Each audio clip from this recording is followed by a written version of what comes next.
To Pretty Lies and Alibis. Let's seek the truth and travel the long road to justice together. What you know, Alibis, welcome to a big live episode of Pretty Lies and Alibis. I'm GiGi. We got Jamie and Big E here. What y'all know? What's going on, girl? How are you? Good. It's a good thing you guys can't catch COVID through the computer because you would have it all, however many of you are sitting there. But first, we got to give a big fat shout out to Big E for getting these. The other morning, I woke up to a text and he put, "Got him." And I thought he was talking about maybe an arrest in another case we were talking about. And it was this. So I was super stoked. And I don't think anybody else has these right now. So we are going to keep it quick in the intro and dive in. And I made this today for those of you who didn't see it. Jacob, there's dog hair in my coffee. There you go. And I got the dog laughing because we know the whole story of Angela where she, was dyeing pound dogs to make them look like they were expensive dogs and didn't really care when a barn full of dogs burned down. So the dog's like, hint, hint. That's what you get. Yeah. So we are going to start with day one. I don't know how many lives this is going to take, though. It's a lot. Remember the other day when the jury asked for these, I said it's the equivalent of reading Harry Potter and the Goblet of Fire. But what we're going to do is we're going to skip all the objections. And there's some sidebars, though. Biggie, you said were interesting, right? Yeah, but I'll have to go through and highlight those for another episode. Yeah, it's nothing. They should have given them some little boxing gloves over there and just let them duke it out. Yeah, because I really was kind of shocked at some of them, and I thought they were really interesting. Yeah, they were. It was very enlightening to read those. So real quick before we get started, I have to tell you a funny story last night. So I have COVID and my sleeping hours have been off. So I pull up my YouTube ambient thunderstorm playlist with a dark screen. And so I drift off to sleep very peacefully and wake up at 3 to a fireplace on my 65-inch TV that is not far from my bed. So I thought my room was on fire. And so I jumped out of bed and that happened last night. So not the first time either. Okay, let's jump into this. So I'm going to be reading Canepa. Jake's going to be Pastor Wagner. And we're going to stop and kind of, discuss things as we go. But the state would call Mr. Jake Wagner to the stand. Okay. Are you struggling with your restraints, Mr. Wagner? Yeah, just a little bit. Thank you. Okay. So we're starting from the very beginning, y'all. Day one. All right. Thank you, Your Honor. What page you on? Line 21, volume 1. So you're at you went at the very beginning. Okay. Oh, do you want to? No, we'll just start from there. Okay. So you want to do the? Okay, so you want to skip to what? I'm sorry, y'all. What page do you want to start on? Unless you want to talk about that motion hearing they had before he started testifying. That's what I was trying to skip. Oh, yeah, no, I'm right here where they call him to the stand. Okay, that should be what? I think it's 12, 13. 14. Or 14. Okay, yeah, I got you. All right, let's Yeah. go. Let's roll with Let's do it. Can Hang you on. please Let me get in my inner Zen Jake mode. You guys So just act like you have no soul and no personality. You'll be good to go. Bam, let's go. All right, let's do it. Can you please tell us your name? My name is Edward Jacob Wagner. Okay. We know how you spell your last name. And Mr. Wagner, I know you have some difficulty hearing sometimes. Yes. So if you cannot hear me, let me know and I'll speak up for you, okay? Or we'll try to make other arrangements, all right? Yes. Okay. Can you please tell us how old you are? I am Hang on just a second. Tell me Biggie, what page you're on. Biggie, I'm we're on- right where you and I talked about, volume 1, page 14. Okay, I got you. Okay. Get it together, Pastor Wagner. Yeah. Start that from the beginning. Okay, can you please tell us how old you are? Line 14.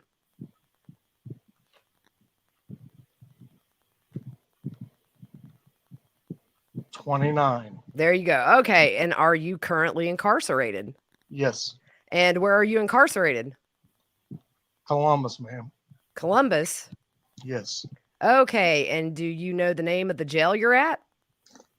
I think it's CCR or FCCR1, FCC1. I'm not very smart. I've lived there for 4 years, but I don't know the name of it. Do you know the county it's in? Franklin, Okay, can you tell us how long you've been in the Franklin County Jail? nearly 4 years now. Okay, what's the date you were arrested? November 13th, 2018. Okay, and was your mother, your brother, and your father all arrested on the same date? Yes. Prior to being arrested, can you tell us where you lived? 52 Havner Lane, South Webster, Ohio. Okay, and who did you live with there at that location? My mother, my brother, my daughter, my nephew. Okay, and can you tell us whose home that was prior to you living there? My grandfather's. Okay, and specifically your mother's father or your father's father? My mother's. Okay, was there a time you lived on Bethel Hill Road? Yes. Can you tell us how long you lived on Bethel Hill Road? Somewhere around 20 years. And who lived there at Bethel Hill Road when you lived there? My family and I, my mom, my dad, my brother, for a short period of time, my daughter, my nephew, my brother's ex-wife, and Hannah Roden. Okay, and can you tell us where you lived after you left Bethel Hill Road? 260 Peterson Road, Peebles, Ohio. And can you tell us who bought that home? Myself and my brother. And what's your brother's name? George, I'm bringing all hell with me, Wagner the fourth. Oh, there it is. I was waiting. You said the fourth? Yes. Okay, and what is your father's name? George Wagner the third. And does he go by another name? Yes. Bill. Bill or Billy? Billy. Okay, and what's your mother's name? Angela the Angel Wagner. Okay, and does she go by Angela? Yes. Okay, when you moved to 260 Peterson Road, did your mother also live with you? Yes. And who else lived at that location? My brother, his ex-wife, Tabitha, my nephew, my daughter, and Hannah, and sometimes my father. Okay, and when your father wasn't at 260 Peterson Road, where was he? He was still on mama's breast. Oh my gosh, y'all. Biggie, I should have known this was not going to go according to script, and that's the best part. At the Flying Nugget. Yep. And who is his mother? Frederica Wagner. And where does his mother live? On Flying W Farms in Piketon, Ohio. Okay. I don't know the street address. Lord have mercy. Angela Canepa did not say that, by the way. I'm just thinking, how many times have you been there since you were, knee high to a grasshopper? I don't know her address. Can you tell us why the house at Peterson Road was put in yours and your brother's name? For insurance purposes. Explain that to me. Well, see, my brother and I's credit and insurance history was clean. So insurance would be cheaper for us rather than my parents because they were deadbeat parents. Yeah, okay. And can we just talk very quickly about some of the reasons that was? Were the structures on Bethel Hill Road the ones that were burned? Yes. And can you tell us, were those intentionally burned? Yes. Okay. And what structures do you recall burning or being burned on Bethel Hill Road? 2 houses. And can you tell us the first house, do you recall when that was approximately? Somewhere around 2008. Okay. And then the second house, do you remember when that happened? Somewhere in the mid 2016, 17, 13. Boy, he's all over the map with that one. Do you remember when you bought the home at Peterson? 2014, early 2014. Okay. And so would it have burned before or after that? Before. Okay. And somewhat close in proximity of time to that time. That's literally what it says. Let me ask another question. What did you do with the money that you got from the insurance from that second fire? We purchased the Peterson farm. And can you tell us, did that have something to do with a fryer? Yes. The second? Yes. And can you tell us, Mr. Wagner, did everyone in your family know that was an intentional fire? Yes. We need more scribble noise, y'all. Your brother, your mother, and your father. Yes. And did you also plan ahead for that? In other words, did you take some steps prior to the fire being set to preserve some of your property? Yes. Okay. And can you tell us how you did that?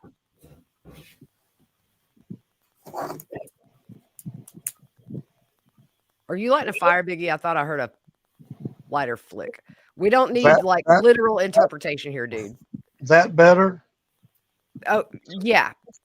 And then he said, okay. Can you repeat the question? Can you tell us what steps you took to preserve some of your property? We boxed personal items of value, whether it was actual value or sentimental value, and stored them in a trailer, a pull behind trailer. And we put the trailer, I think there was 2 trailers actually. One of them specifically was stored at Chris Roden's property, and the other one, I'm not sure. Okay. After the fires were set, were they turned into insurance as accidental fires? Yes. Okay. And do you know of any other items that were intentionally burned? Not necessarily structures, but other items? On Bethel? Anywhere. Yes.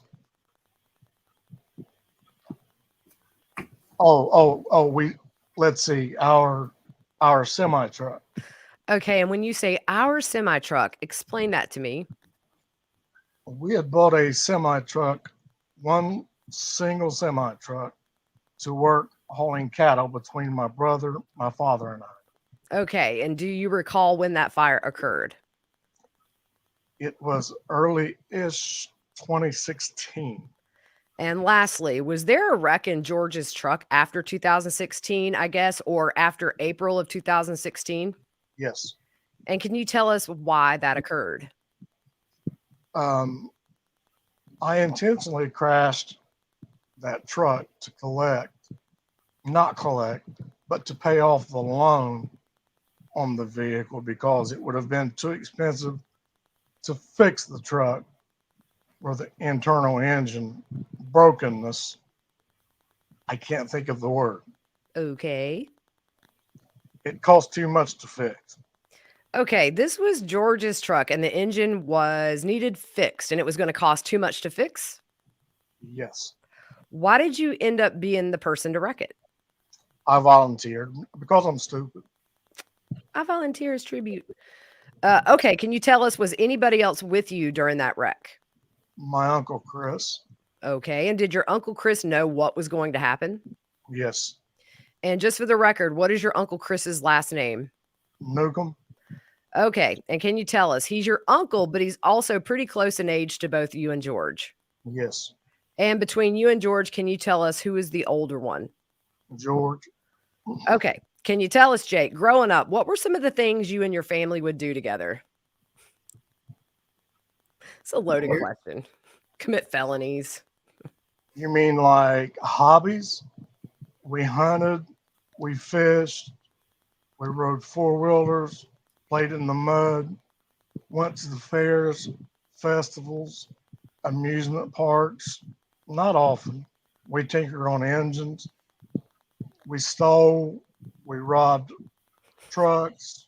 We robbed Rocky Boot trucks. We stole fuel. Just what average normal kids do. Right. It did, just FYI, y'all, Eric totally ad-libbed that, but he did well. And did you go to school? Public school Yes. for a very short period of time, Okay. How short? about a month. All Don't right. show? Was that? Doesn't it show? Yeah. Okay. And was that true wait, the remaining of your schooling was received how?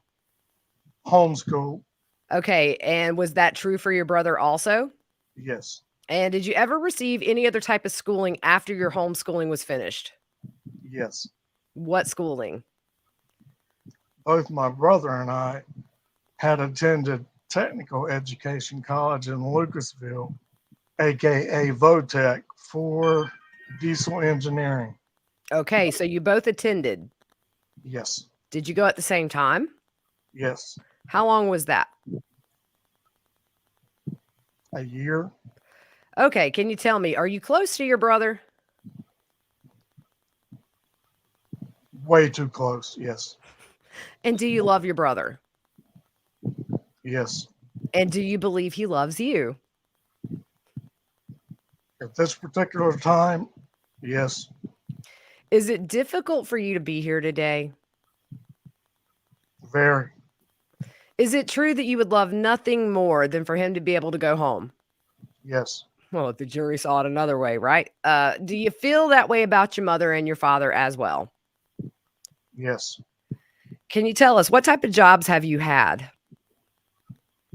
Professional thief, mechanic, welding, transportation. I was actually more of a lookout. I didn't do any of the actual stealing. I was more of the lookout, as in mechanic, welding, transportation, as in truck driving. And somebody said we should make this into a drinking game. We would lose you guys in like 20 minutes.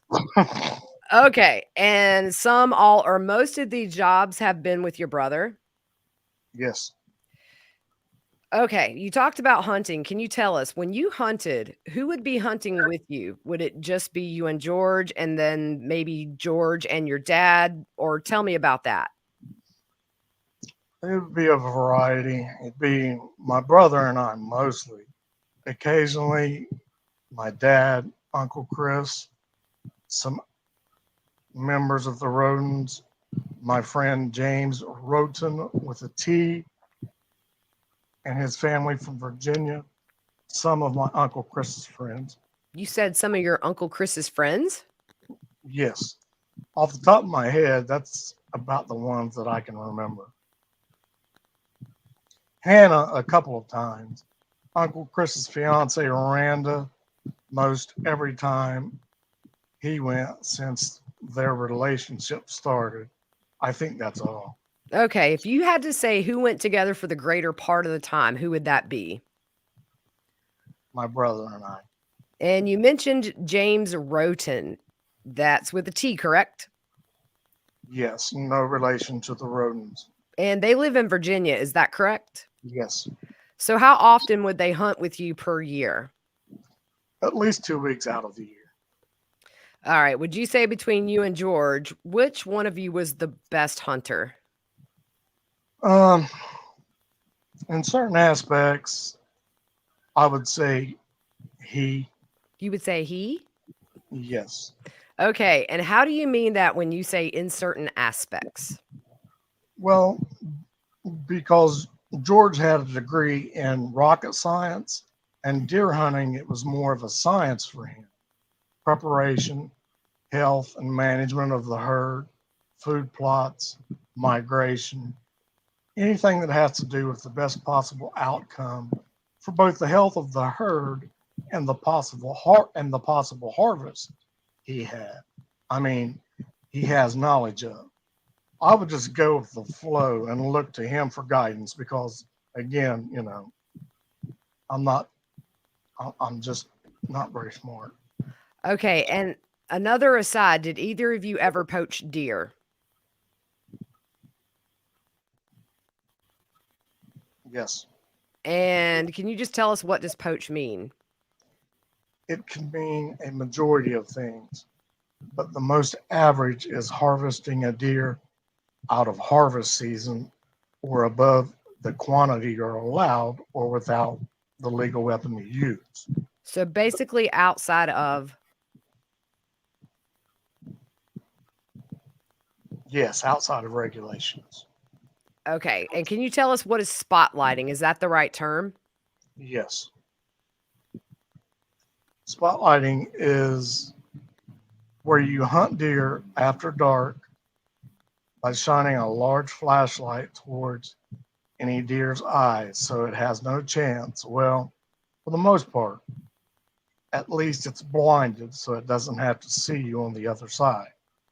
It could be done on foot or in a vehicle, and it can be done outside of season, but we did not do it outside of season. And can you tell us who would go with you when you would do that? For the majority, it would be my brother and I, my uncle Chris, and his fiance Randa. You talked about various things that you did as a family. Would you all go on those family outings? For instance, would it be you and your brother and your mother and your father and your 2 children? For the most part, yes. Okay, would you also shop together?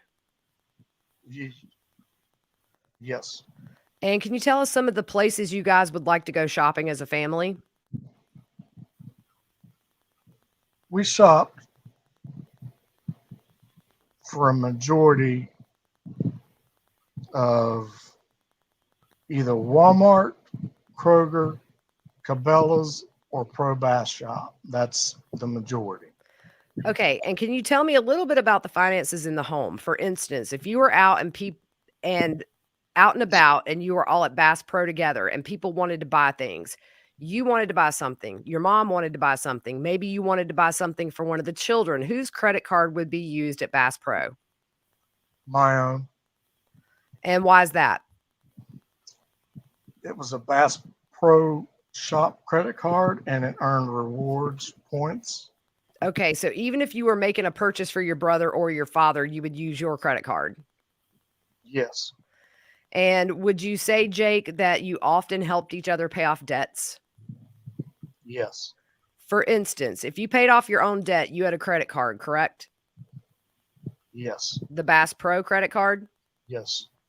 If that got paid off, would you then turn and help whoever else in the family had remaining debt on their credit cards? Yes. You have various bank accounts, correct? Yes. Can you be more specific? Yes. Did you have?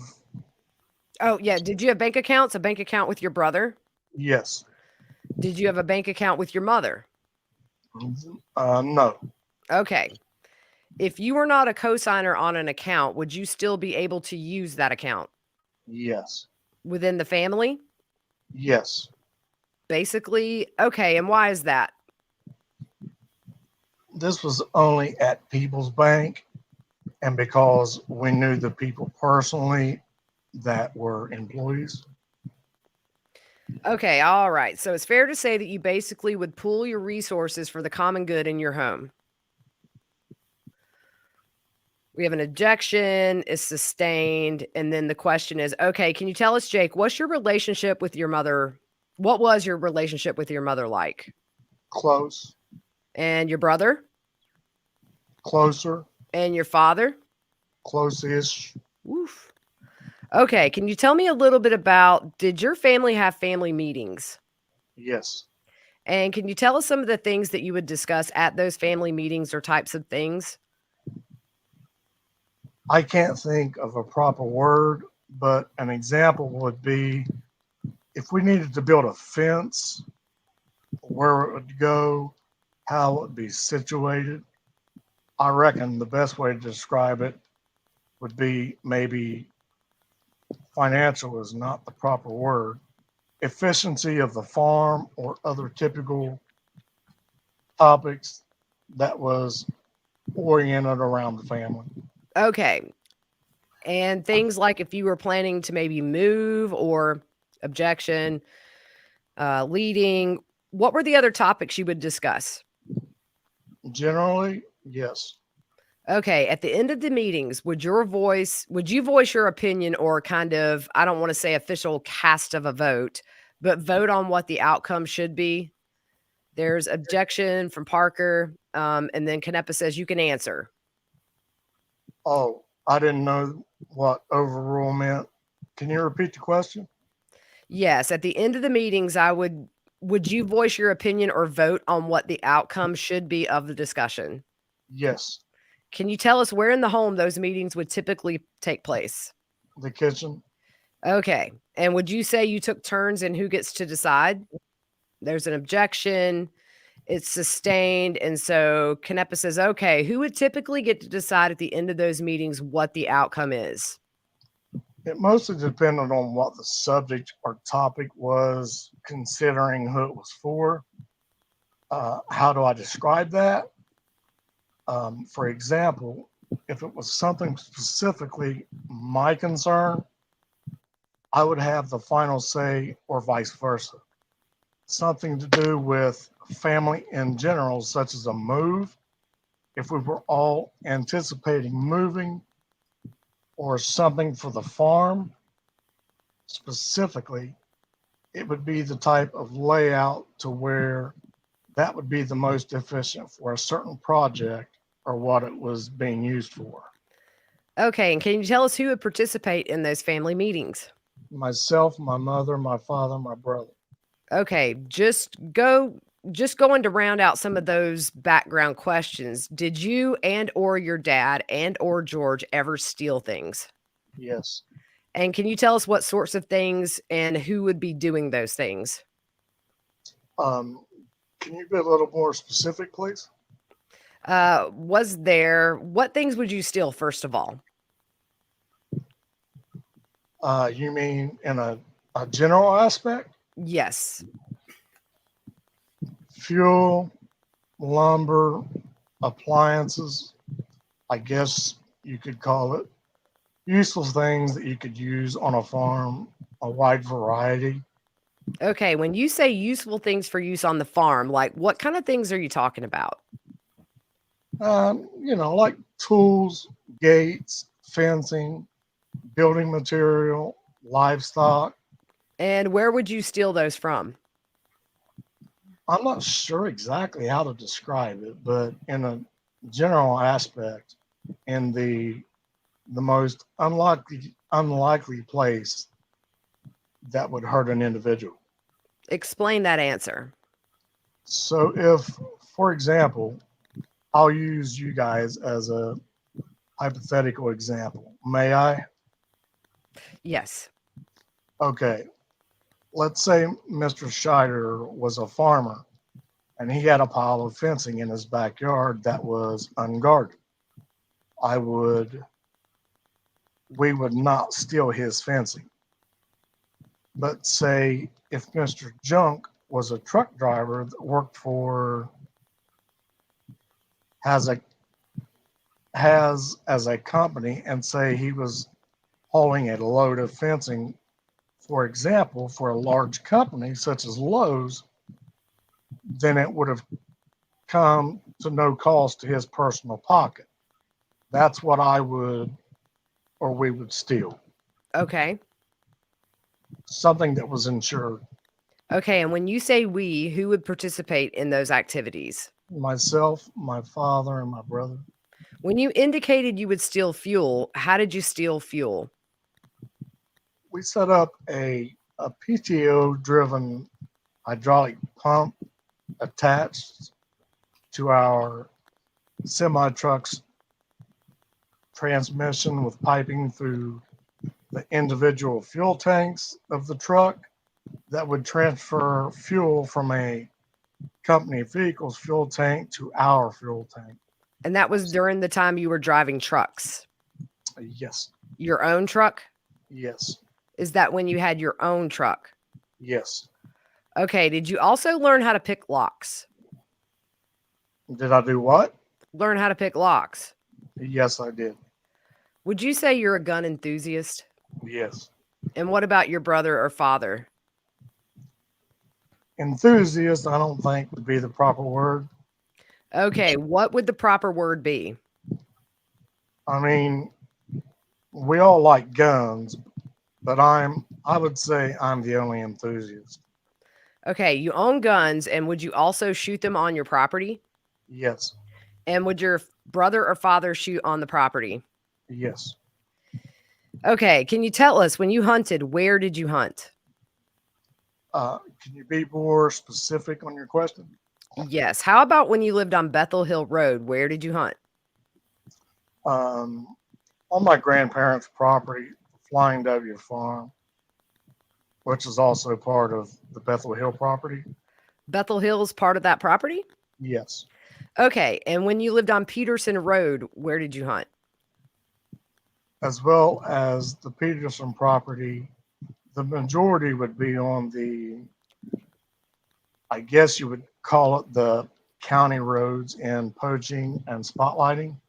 Okay, you would do more poaching when you lived at Peterson Road. Is that fair? Yes. And when you would fish, where would you fish? Between a large pond on my grandparents' property or Paint Creek Lake or spillway in Bainbridge, Ohio. All right, I'm going to refer your attention now to the Roden family with a D. What's your first memory of meeting any member of the Roden family? I'm pretty certain my first interaction with the Roden family would be with Hannah. Okay, Hannah Roden. Yes. And can you tell us, where was the first time you had that interaction? Yes, it was at the Pike County Fair in 2010 in the 4-H barn, and Samantha Frederick had introduced me to her, And who's Samantha Frederick? a childhood friend. Do you know if she goes by Samantha Staley? I do not. He's not keeping up with the marriages in jail. Okay, so you met Hannah in a 4-H building. What do you recall from that? Say that one more time, please. When you met Hannah in the 4-H building, what do you recall from that meeting?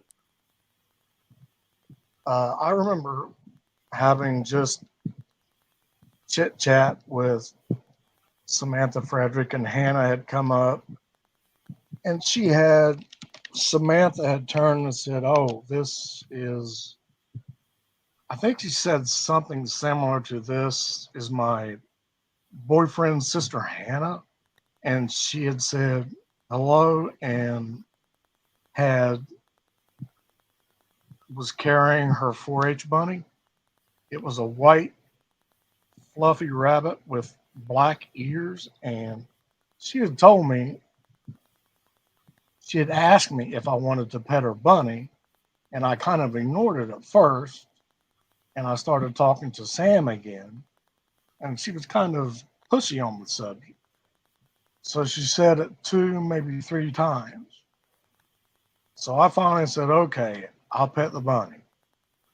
So I petted the bunny, and somehow or another, short chit chat about the bunny or whatever, and then told both of them I had to get back to the track because I was going to use my truck, my own pickup truck, and the local truck pool.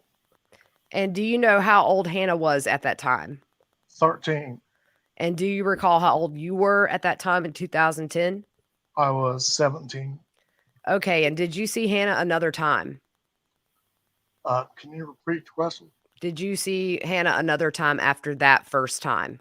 Yes. Do you recall when or where that was? It was several times. I mean, most where because she was a tag along with Frankie. After I had met Hannah at the fair, I had met Frankie through Samantha and had started hanging out with him. And there were several times where Christopher, and Hannah, I and my brother would go fishing at Paint Creek in Bainbridge. And I think it was mostly just fishing for several times in that year. Okay, and did you eventually start dating Hannah? Yes, And can you tell us, where were you living at that time? at Bethel Hill, And did you talk to either one of her parents before you started dating Hannah? both. Both of her parents? Yes, both Dana and Chris. Okay, and did you get their permission?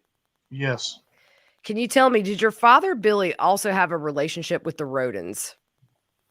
yes. He at least he had a relationship with Chris.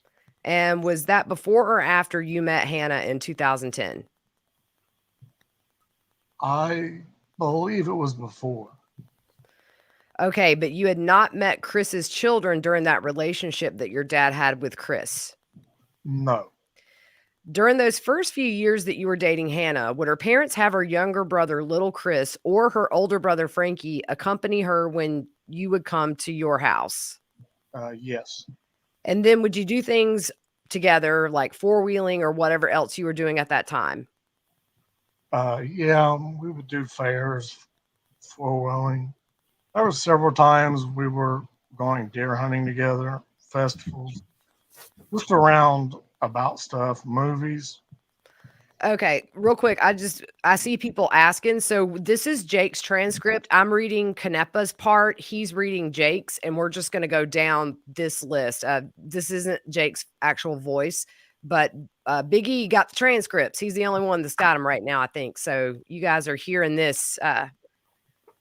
The first ones outside the courtroom that have heard this. So, okay, did you and Hannah ultimately have a child together? Yes, And can you tell me, do you remember how old Hannah was when she had your child? yes. So, how old was she? She was 16. And can you tell me when your child was born? She was born on November 18th, 2013 at 2:30 p.m. in the afternoon. Prior to your daughter being born, did Hannah live with you guys? Yes, for the majority. Okay, prior, before she was born or after she was born? I'm sorry, I misheard you. I kind of lost it there for a second. The question was prior, right? Before your daughter was born, did she live with you guys? I think the correct word would be periodically. Okay, after your daughter was born, did she live with you more often? Yes. Okay, and that was initially on Bethel Hill Road. Initially means starting, right? Yep. Yes. Okay, and did she also live with you on Peterson Road? Yes. And at some point, did that change? Yes. Tell me why.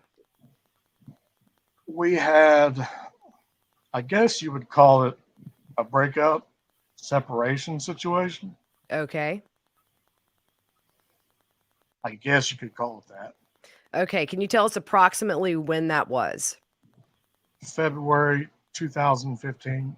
Can you tell us who initiated that breakup or cut off the relationship? She did. Did you want the relationship to end at that point? No. Jake, I would like to talk to you about a time where Hannah stated you choked her. Can you tell us if you recall such an incident and what you recall about that incident? I do recall that incident, but I never choked her. Okay, can you describe what you did? I believe the argument was over yard work. I believe it was just trivial stuff. And she had, I'm not exactly sure of the right word. To be blunt, I guess you could say, and frank, she was lazy in her responsibilities as she voluntarily chose to do. And I was upset because she was making me do not only my responsibilities, but also hers. Um, I honestly didn't have to, but if something doesn't get done, I figured I needed to do it to get it done. She, in my eyes, at the moment, she was acting much like my brother's ex-wife, which at the time I had not a high value of her attitude or her actions. And I don't know specifically why she was in her attitude that day. She had an attitude. I know she was on Facebook, and that's was my argument. Basically, she wanted to be on Facebook while everybody else was doing her responsibility, which was a very small responsibility. Basically, it was her responsibility was to mow the grass once every other week, and she stomped off outside. So I followed her, and she was, I wouldn't say yelling. She was basically saying that I was always trying to have her do work that she didn't want to do. I argued with her that she volunteered to do this work. I'm not trying to make her do. I was just trying to tell her, you need to do your job of what you said you're going to do. Because if I'm going to make this farm work, I need you to do your part, because I'm basically, my argument was that really, I guess my point was, my idea was for her to do her part so I could save enough to get a dairy calf business going, a small dairy calf, and she was going to be responsible for getting baby calves, which is a lot of responsibility, time, and dedication. I was telling her, if she can't do a single job of mowing the grass, how are you going to be able to do that to make actual money?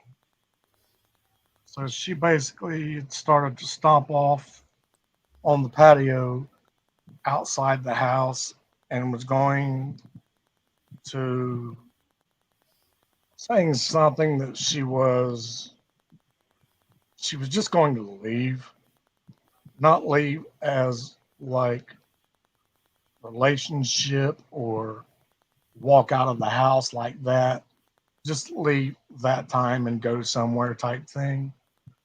And I was frustrated, so I put my right hand on her. She was facing me. I put my right hand on her right shoulder, just under her collarbone, and I used my forearm pressed against under her collarbone, not on her throat. And I pressed her against the board on the patio and held her there until she would stop, basically. I would not say screaming was the word, but high tone argument. And she was very mad. So I basically held her until she calmed down. Approximately how long would you say that lasted? Less than 5 minutes. All right. At some point after the breakup that you had in February of 2015, did Hannah start seeing somebody by the name of Charlie Gilly? Yes. And are you aware as to whether or not Charlie is the brother of Hannah Hazel Gilly? Yes. Yes, he is. Yes, he's the brother. After she dated Charlie Gilly, did Hannah start seeing someone by the name of Corey Holdren? Yes. And you became aware of that, correct? Yes. Did you ever meet Corey Holdren? Once, maybe twice. And was one of those times at your daughter's birthday party at the fire station? Yes. And did you at one point go over to his home? Yes. And how did you find out where he lived? I had called a friend. He's Andrew Carson, and he informed me of where he lived. Did Mr. Carson know him? I mean, how did he know where he lived, I guess? I'm not sure if they were per se friends, but I do at least know that they at least knew each other. Okay, at some point, did you ask Samantha Frederick to more or less spy on Hannah? There's an objection by Parker. It's sustained. So then Canepa says, okay, at some point, did you make a request of Samantha Frederick regarding Hannah? Objection overruled. And What did you request of Samantha Frederick?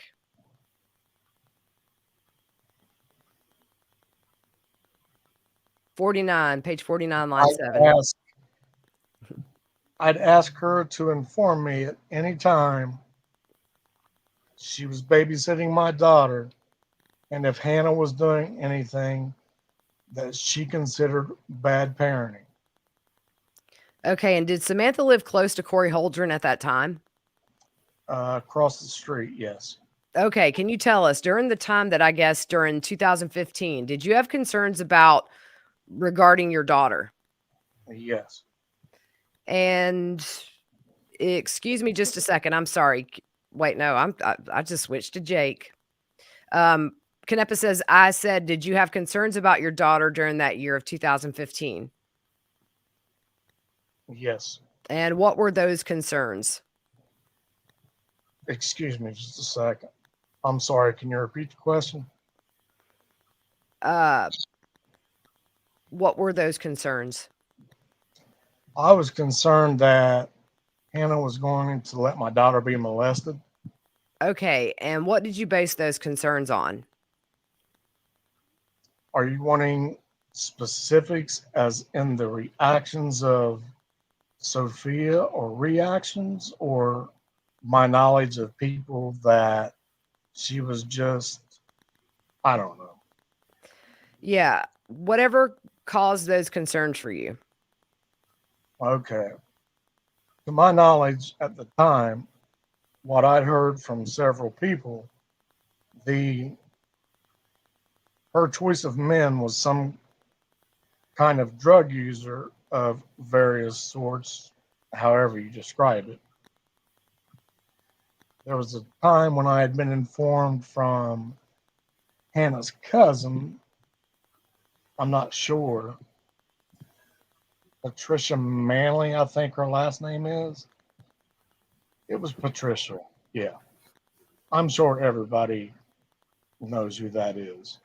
She had told me that, actually texted me and told me that Hannah had went to put Sophia to sleep in her room, and then her and Charlie were both in the room and locked the door and were in there for hours and not answering the door whenever she knocked. She didn't elaborate on what that meant, but I assumed she may have put Sophia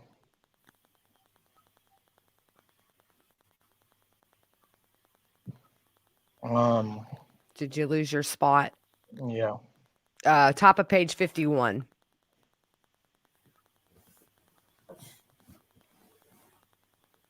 Okay.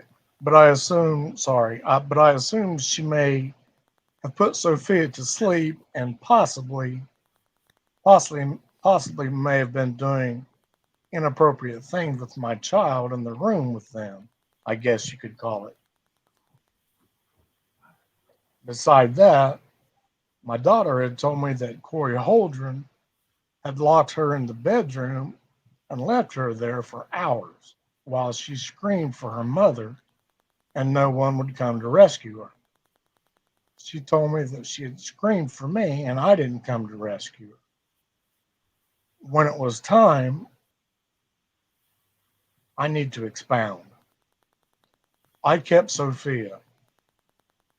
Our agreement with Hannah was between the two of us that while I was on the road, she would keep Sophia 1 week, and while I was home for 1 week, I would have Sophia for that week.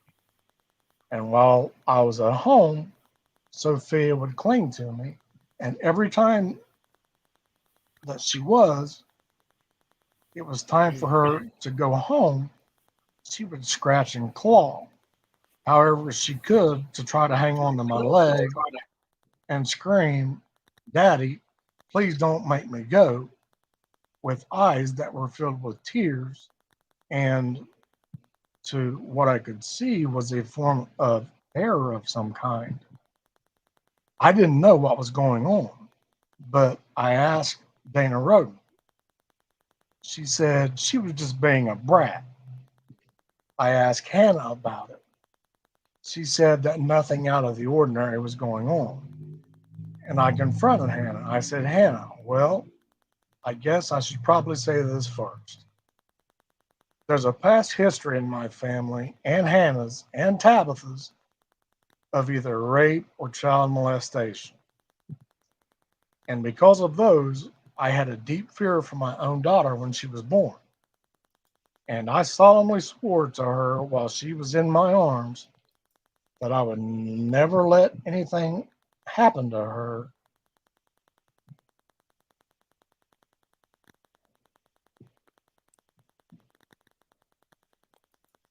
Did we lose your audio? No, I would never let anything happen to her as it happened to Tabby, as it happened to Hannah, and it happened to my mother and to a couple cousins of mine. I confronted Hannah about all of those things, and she was abrupt with me. She said I was overreacting. She said that Sophia was just being a brat. It's the same opinion as Dana told me. And I told her abruptly, Hannah, what if your carelessness leads to my daughter being molested as you was? And she said, I guess we'll just have to deal with it.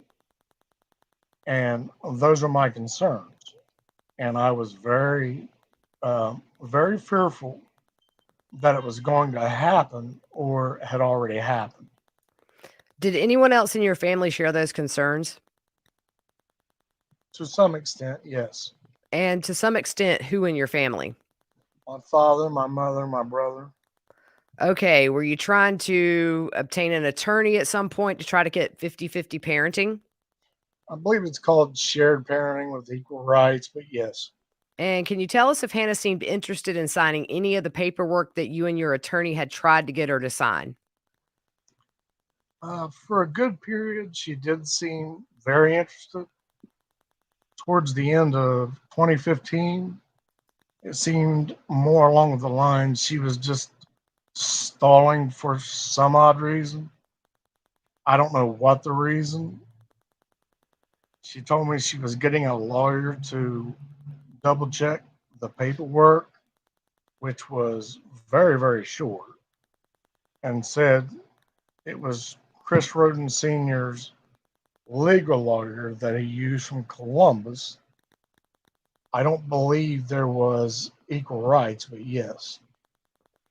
Can you tell me, during this time, did you also start to record your drop-offs and pickups with Sophia and Hannah? Yes. And there would be times where your mother and or George would be with you during those drop-offs and pickups? Yes.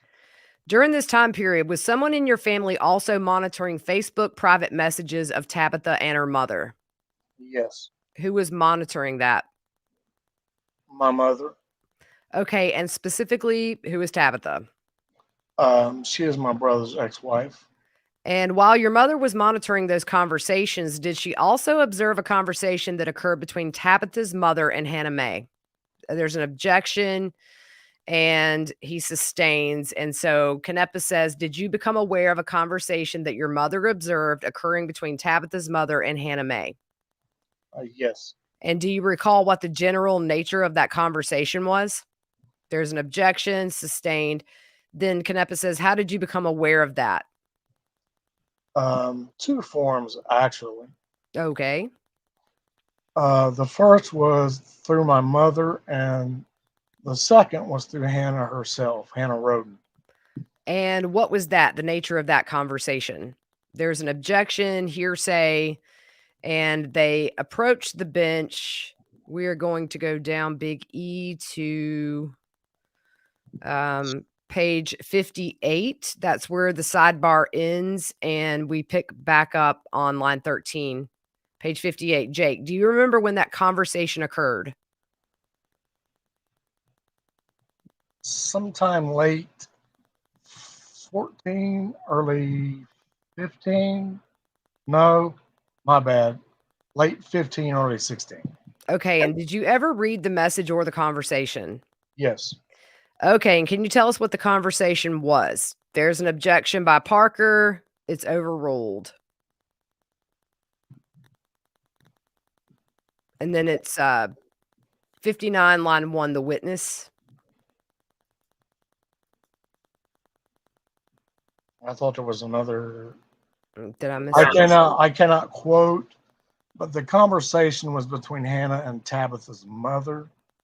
Tabitha's mother had said something along the lines, Objection, overruled. in response to what Tabitha's mother said, that I can't remember if she used my name specifically or a he or they. She used one of the language of it and stated that if he would want custody of Sophia, it would be over my dead body or something similar to that. Okay, and was everyone in your family aware of this conversation? There's an objection, and then we go down to the next page, big E, page 60, line 18. And that's me. Did you know that your mother was monitoring the conversations of Tabitha and Tabitha's mom?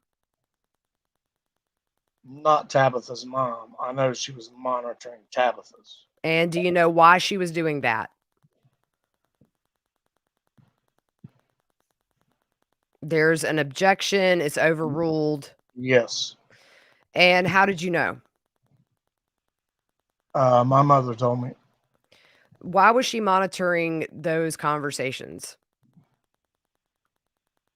Oh, she was monitoring Tabitha's personal messages to see if she was planning on trying to seek custody again of her son, my nephew Bullvine, and to see if she was still involved in some sort of drug use or potential harmful behavior to my nephew. Okay, can you tell us, Jake, sometime after seeing that conversation that you talked about between Tabitha's mother and Hannah, were there decisions made regarding what to do about your concerns? There's an objection, overruled. Are you asking that specifically in response to the message? I said sometime after that message. So sometime after that, whether it was late 2015 or early 2016, did you make a decision regarding your concerns about Sophia? Yes. And can you tell us what you decided?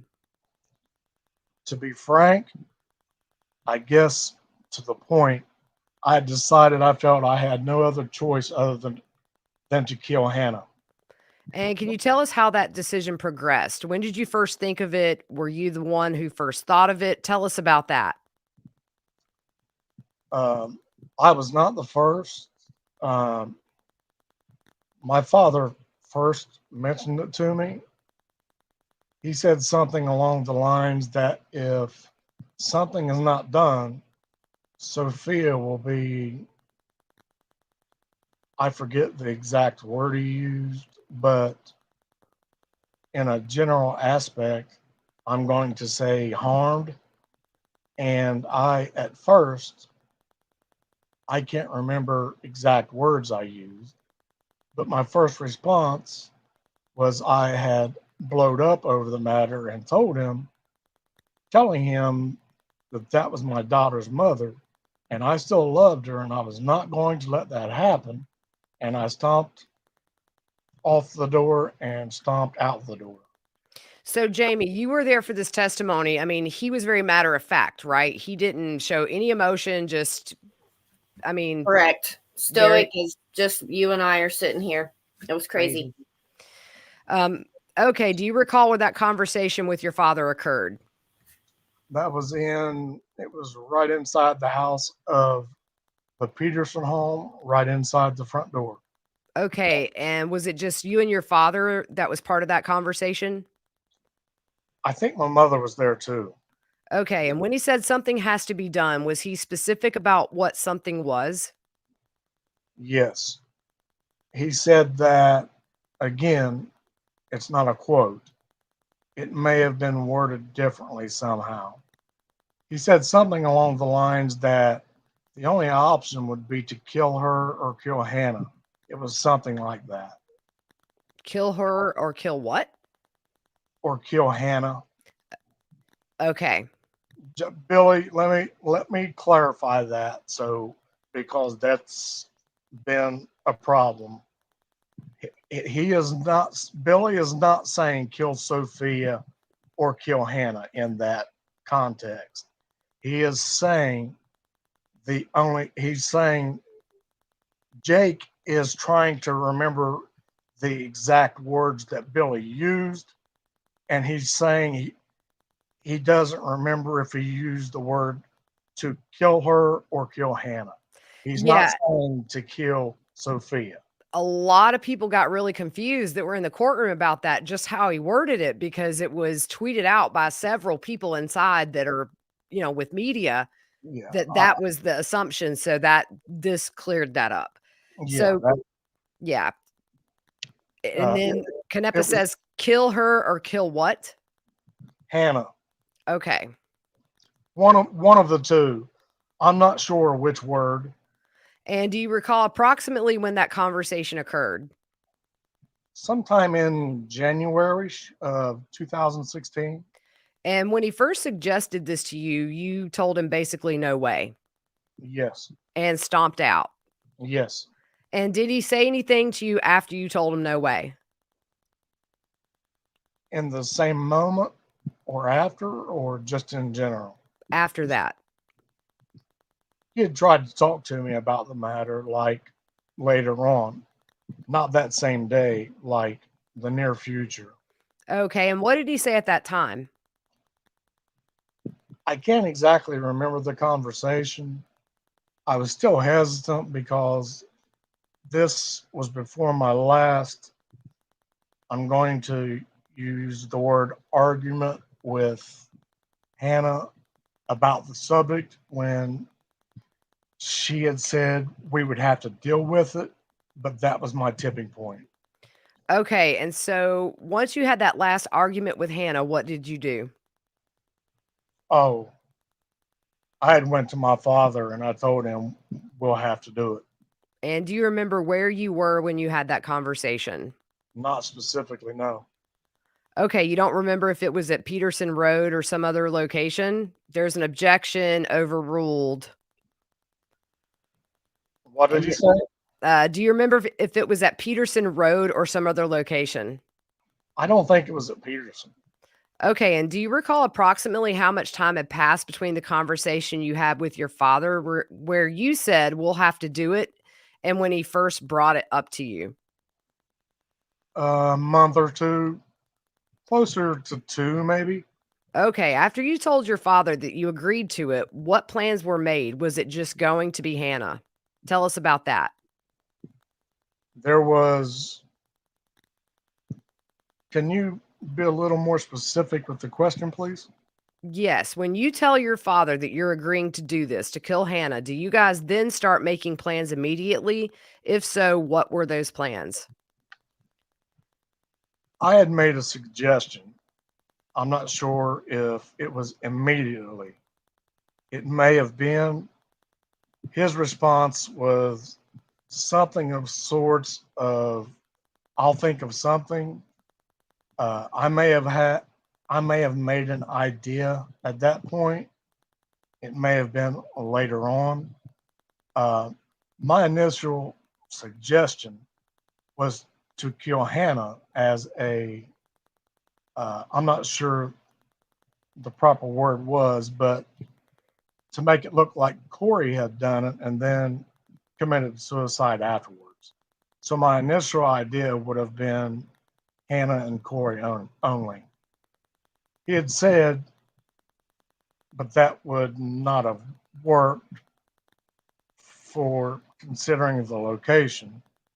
And if I killed Hannah, if the slightest hint of the finger would have been pointed at me, he said that Chris, Frankie, and Kenneth would all be bearing down on me with a sniper up on the hill or some sort.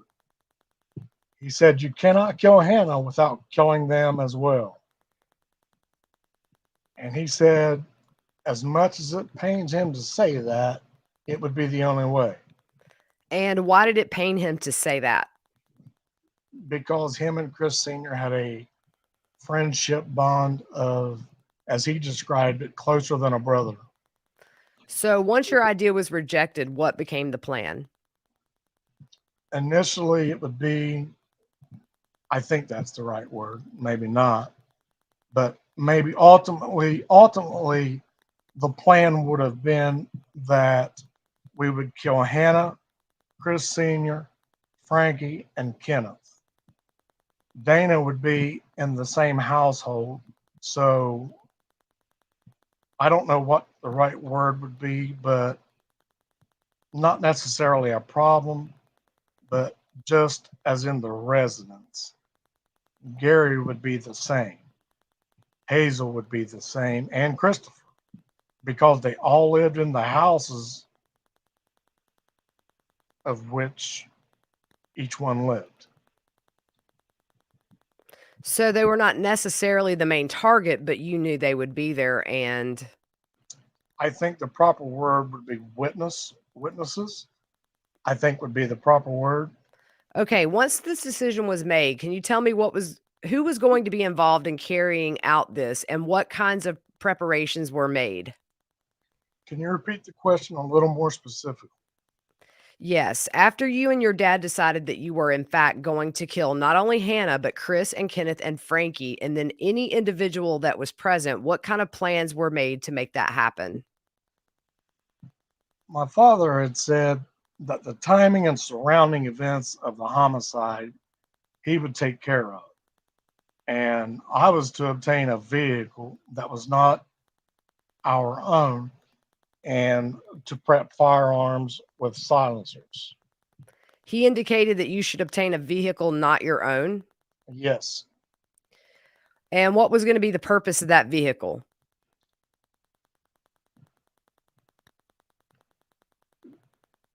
to use as our method to get from our location to their location without it looking like one of our own personal vehicles.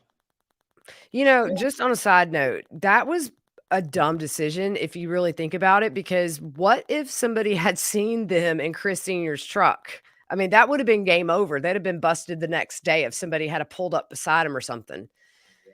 They done a whole bunch of dumb stuff. Oh, yeah. Okay. So you indicated that you were also tasked with preparing firearms with silencers.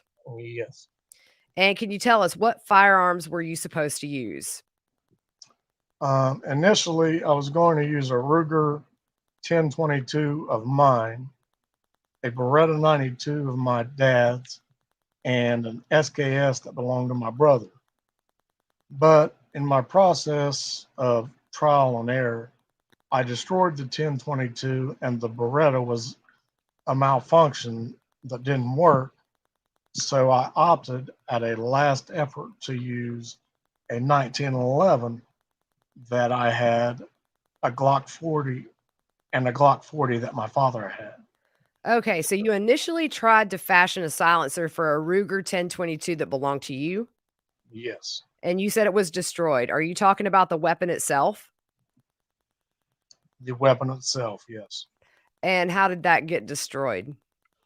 Considering the weapon was, the proper word is blue, not blue, but the paint of the firearm is black. I did not know that the firearm actually was made of aluminum. And when I had pursued it to remove the barrel, I was using a pipe wrench per se. It's like a, I'm not sure what the proper word is. It's like a pipe wrench. And as I was trying to use it to twist the barrel, I ended up, instead of twisting the barrel off, I broke the action in half beyond repair. Okay. And at that time, can you tell us, were you trying to make what were you trying to make a silencer from? What materials were you using? I was trying two different kinds of flashlights. Okay. What different kinds of flashlights? The first was an off brand from Amazon. I think the second was a Maglite. And did you use both of those on the Ruger 1022 or not?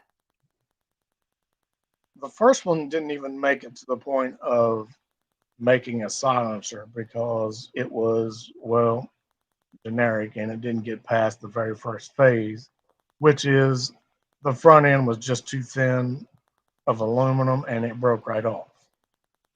As far as the mag light part, when I made it, I'm sorry, my brain is,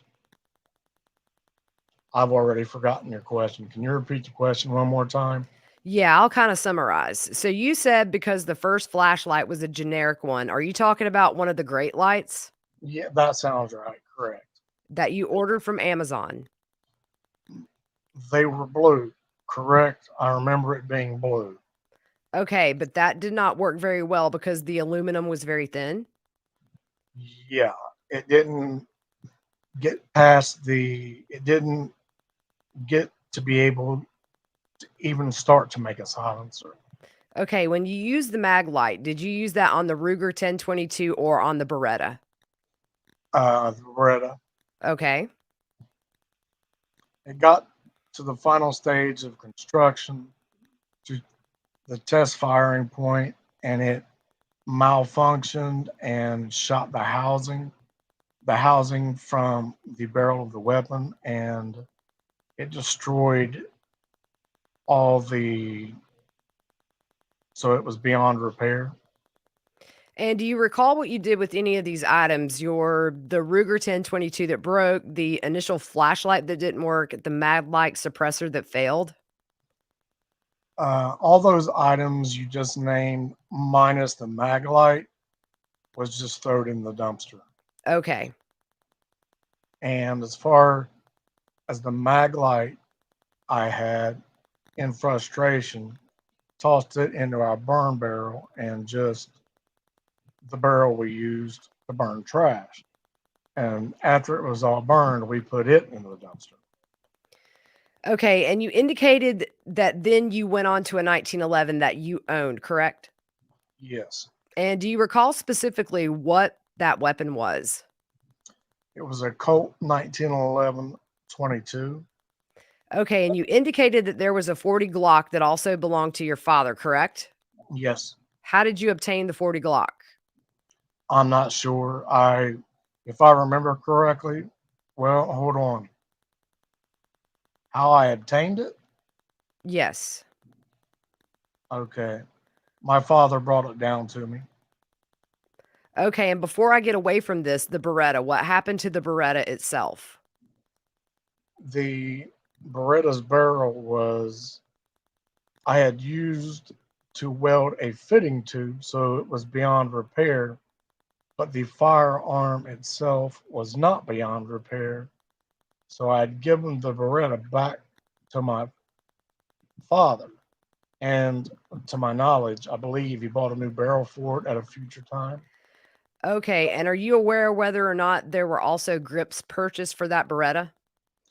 No, ma'am. So once you got the 1911 and the 40 Glock, what did you do? I had decided at that point to use standard oil or fuel filters for a silencer, and I had proceeded to weld pipe fitting in the correct thread pattern to the front of the barrel of the SKS, and I had already obtained an accessory end for the 1911 for other reasons and had welded a fitting to that to make that filter onto the front of it. Okay, and if you could just tell us, how do you make a suppressor out of an oil or a fuel filter? It initially needs no modification other than attaching it to the front of the weapon. Okay, basically screws on or spins on. It screws on, but because it is standard fittings, you would have to modify somehow a fitting of some sort, a thread pattern to the barrel of the weapon you attached it to. Okay, and that's what you did for both the 1911 and the SKS? Correct.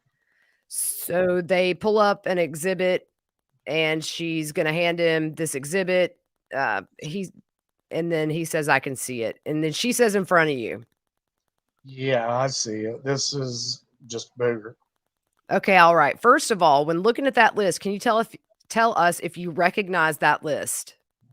I do. And what do you recognize that as? It was the list I had composed on my cell phone of the various firearms at that particular date that we owned. Okay, and do you recall what date this was? It says the last time I modified it was May 1st of 2015. Okay, and can you tell us this? Is that 1911-22 on there listed as belonging to you? It is. Okay, and the SKS on that list is listed as to George. It is. Okay, is there a 40 Glock on there? There is not. Okay, and are you aware when your father obtained that gun for himself at all? I'm not sure. Okay, but the gun's listed there, and you each have members of your family's name there with a gun or more listed underneath their name, correct? Yes. Okay, and then there's an objection. They approach. Big E, we're going down to page 78, and I'm starting at line 5. And again, are those weapons that are listed there, they were owned at that time, and I believe you said May of 2015 when it was last modified. Is that correct? Yes. Okay, Jake, do you recall what items did you purchase, or did you purchase any items in order to try to fashion those silencers? Specifically the Maglite silencer or the other silencer that you tried to make out of those generic flashlights? I had purchased drill bits, tap and dies. Do you need me to explain what a tap and die is? Sure. A tap is sort of like a drill bit. It's used after a hole has already been drilled, and you run a tap through the hole, which causes the tap to fit, such as will be done at a factory, but by hand. And a die is the opposite. So instead of through a hole, they would thread a rod. Okay, and you were familiar with those kind of tools prior to this, is that fair? Familiar with how to use them, Okay. but I've never had experience with them. Okay, and at some point, did you know what a solvent catcher is? Yes, And what is that? I have seen solvent catcher per se on the internet, which was basically a video of how to make a solvent catcher out of a mag light without actually calling it a silencer. Okay, a solvent catcher can be made into a silencer is what you're saying. Yes, the only different thing would be the final hole for the port. The final hole what? For the port, the final exit hole, Okay. everything else would be the same. Okay, and can you tell us, so you bought drill bits, a tap and die, what else did you buy? Are we still specifically talking about for tooling to make the silencer? Yes, out of the flashlight or mag light. Of course, I did buy the lights, the flashlights, Okay. and the pipe fitting, the pipe fittings Pipe fitting. to weld to the firearms. Okay.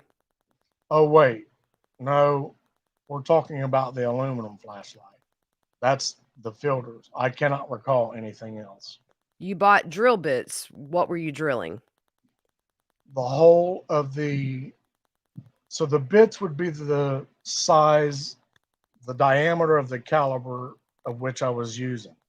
Okay, and was there anything that was used in the middle of that for a baffle? Yes. Objection is sustained. Canepa says, was there anything inside of the flashlight? Yes. And what was that? I had used freeze plugs.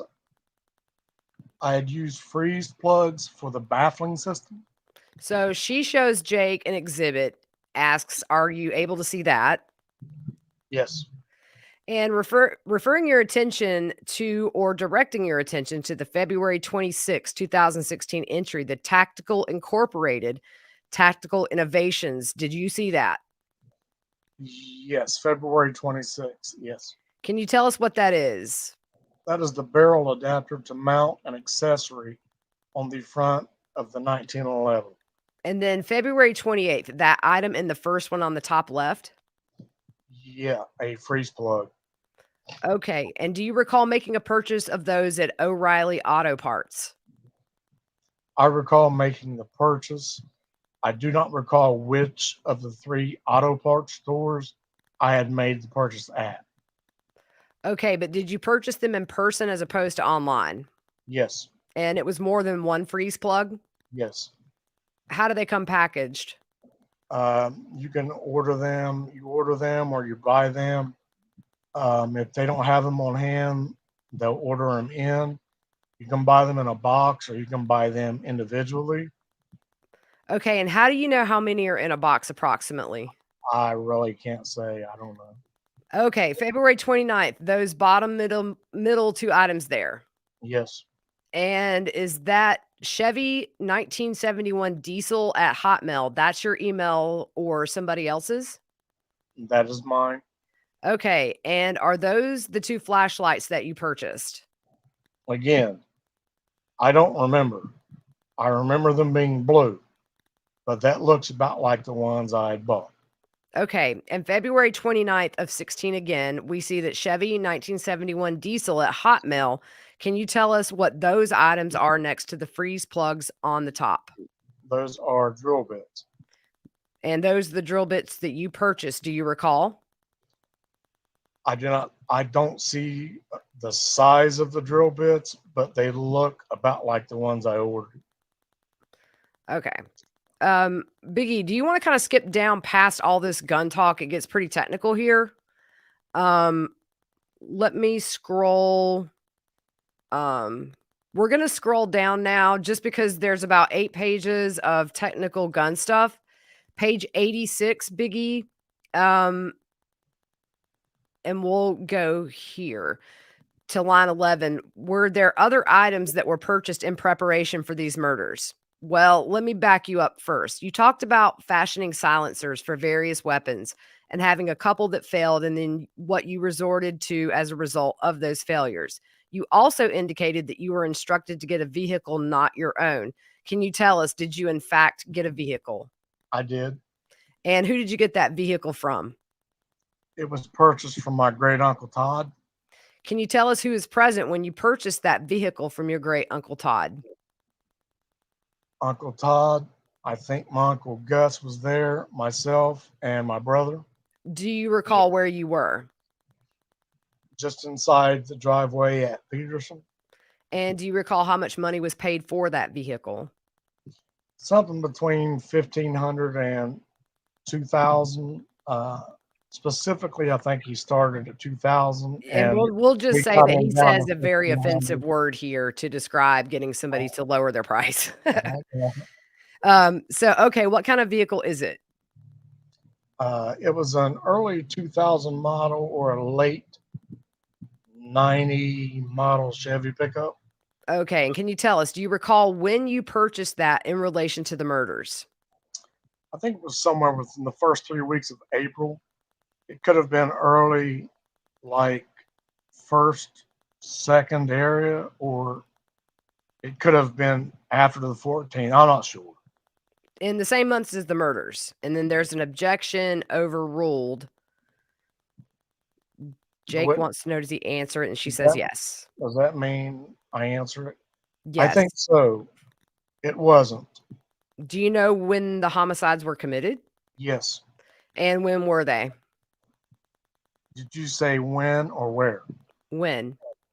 It was April 22nd, 2016. So they take a break here.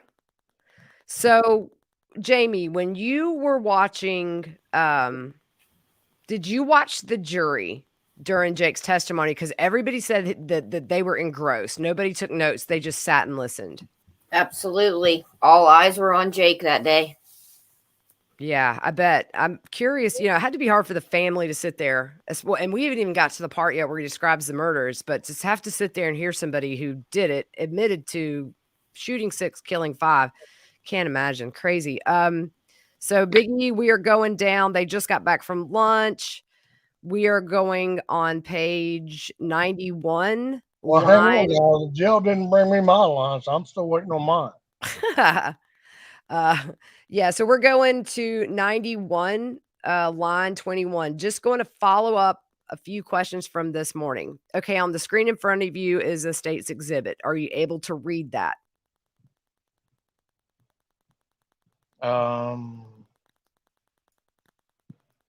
Huh?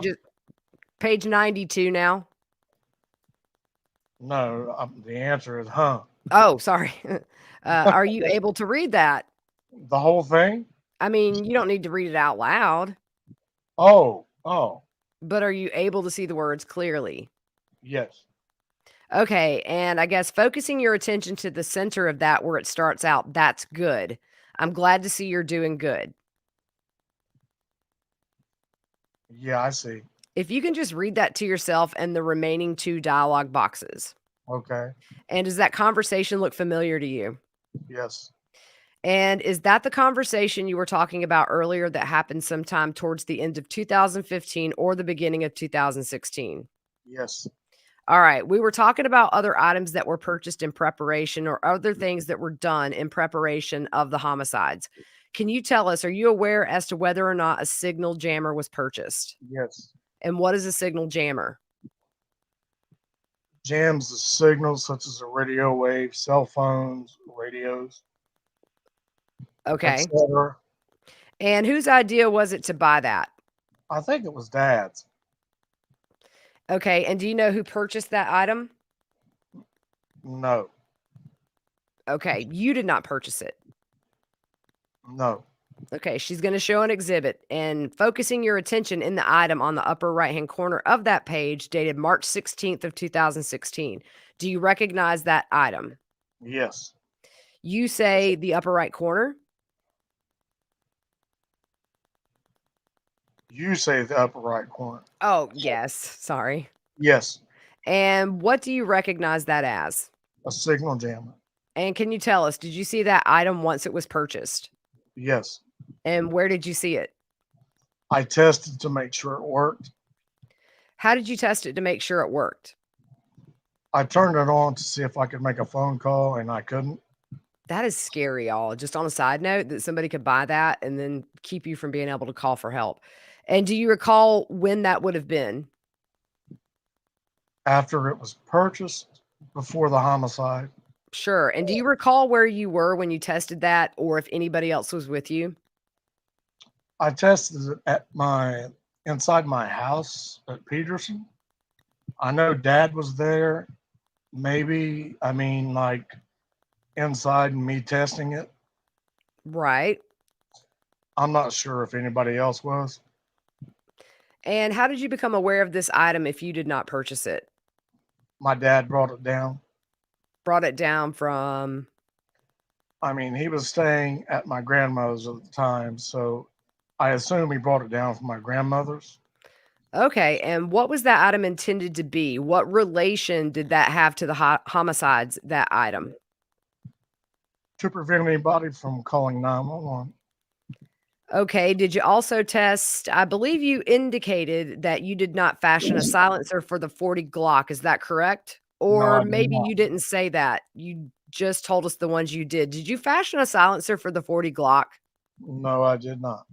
And why not?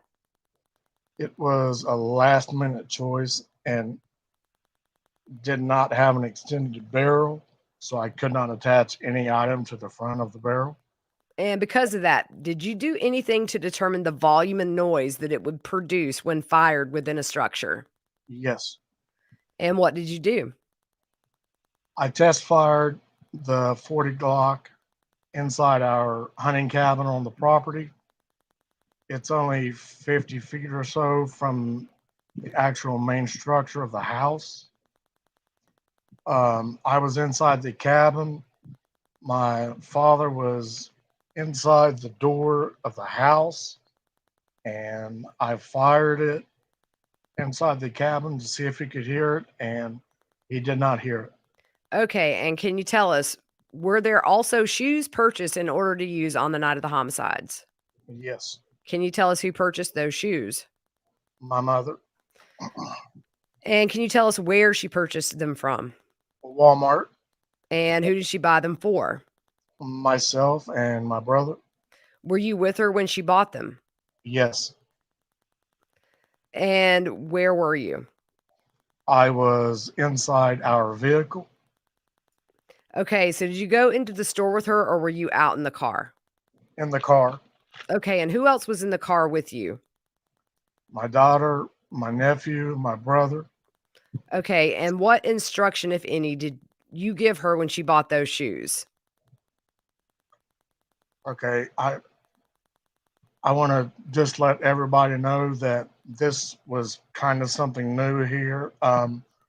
His answer is along the lines, this is not a quote.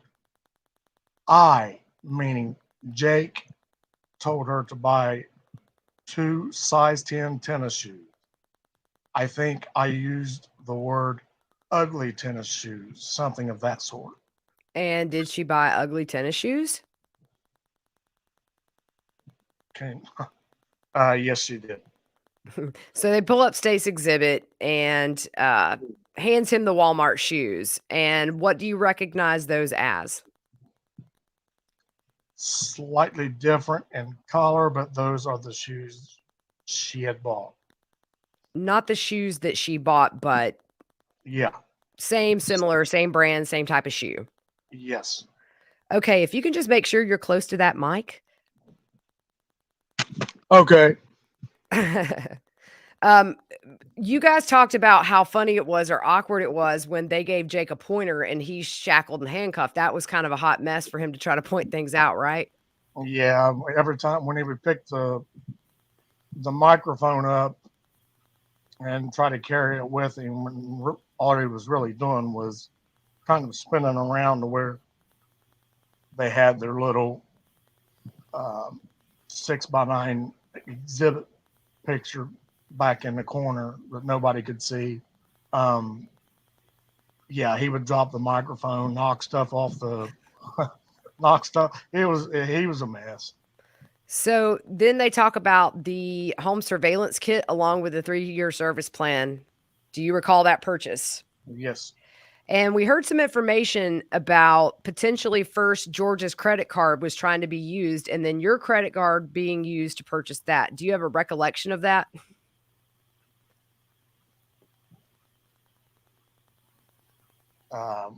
Can you repeat that? Were you present for the purchase of this item? Yes, I personally bought it. Okay, and did you initially try to use George's credit card and then use yours instead? I don't recall that. Okay, and the item immediately below that, March 16th, 2016, were you aware of this purchase on that date? The item right below that. Oh, Surveillance system is indicated a personal multi-bug detector purchased on March 16th, 2016. Were you aware of that purchase on that date? no, I was not. She shows the exhibit, and then there's a March 17th purchase from Amazon using your Hotmail account. The tap and die? Yes. What was the question again? What was that And for? let the people know, Gigi, that that's not me having you saying. Right. No, That- we're reading this word for word. So all this back and forth of like, what is in the transcript? What was that for? And does it have the measurements on there if that's helpful? Oh, that's the thread pattern for the solvent catcher adapter for the mag light. And I bought those to see if I could thread the barrel on the Beretta. They would screw directly on. Okay, and then also on that same page down at the bottom, you'll see 3 items from April 3rd, 2016. Which one? Or yeah. Which one? The April 3rd on the middle purchase on the bottom. Yeah. And do you recognize that purchase? I recognize the net on the right hand side of the picture. Okay. I don't recognize the brass catcher on the left. So that was not an item you purchased. No. Okay, and it indicates that your Bass Pro Shop rewards card was used. Again, would that be common even if you weren't the one purchasing those items? If something was going to be purchased from Bass Pro, would your card be used? Yes. And then, of course, the April 7th is just the shoe purchase. But then there's a purchase for a mask on April 9th of 2016, a Captain America Winter Soldier mask. Yes. Can you tell who that was purchased for? I purchased that for my brother. Okay, and making all these plans, in addition to the purchases we've seen so far, did you, your mother, and George execute certain documents in advance of the homicides or ahead before the homicides? Yes. And specifically, were those relating to custody of your children should anything happen to you? Yes. And the ones regarding Hannah, was there one that allegedly had Hannah's signature on it? Yes. Was that, in fact, Hannah's signature? No. Who signed that for her? My mother. Okay. And was that document referencing custody of Sophia if something should happen to Hannah? Yes. And did you and George sign the other two documents? You signed yours, George signed his. Yes. Okay, so they pull up the exhibit. She hands him the 2-page document that's clipped together and asks, do you recognize this document? Yes, I do. What do you recognize it as? That is the custody document you were just speaking of. And that one is referenced. That one has Hannah's signature that your mother placed on that document, correct? Yes. So another exhibit, if you could just look at that and tell me if you recognize that. I do. What do you recognize that as? That is the other custody document, which I signed. Okay, another state's exhibit. Do you recognize that? I did not actually pick up the document. It does look like the one that was on the table beside mine. And do you recognize your brother's signature? I do. Does that appear to be his signature? It does. Okay, and you were present when he signed that, correct? I'm not sure if I was standing there observing. I was in the same room, though. So you were all three, your mother, your brother, and you, all three in the same room. Yes. Do you remember what room it was? The kitchen. At Peterson Road or some other? Yes, Peterson Road. Okay, and specifically regarding Hannah's, the document that your mother placed the signature of Hannah on, what does that say Sophia would go to? Who does that say Sophia would go to should anything happen to Hannah? Myself. And regarding your document that you signed, who would your daughter go to if something happened to you? My mother. And similarly, as far as George goes, who would Bullvine go to if something were to happen to George? There's an objection, overruled. Oh, I had trouble hearing what he said. Oh, I didn't know what the question was. Yes, it was referenced that my nephew would go to my mother. Real quick, nobody's ad-libbing anything. This is all coming straight from the document. So just want to make that clear. It was referenced that, okay, and can you tell us, were those executed because of the fact you were going to be committing these homicides? Yes.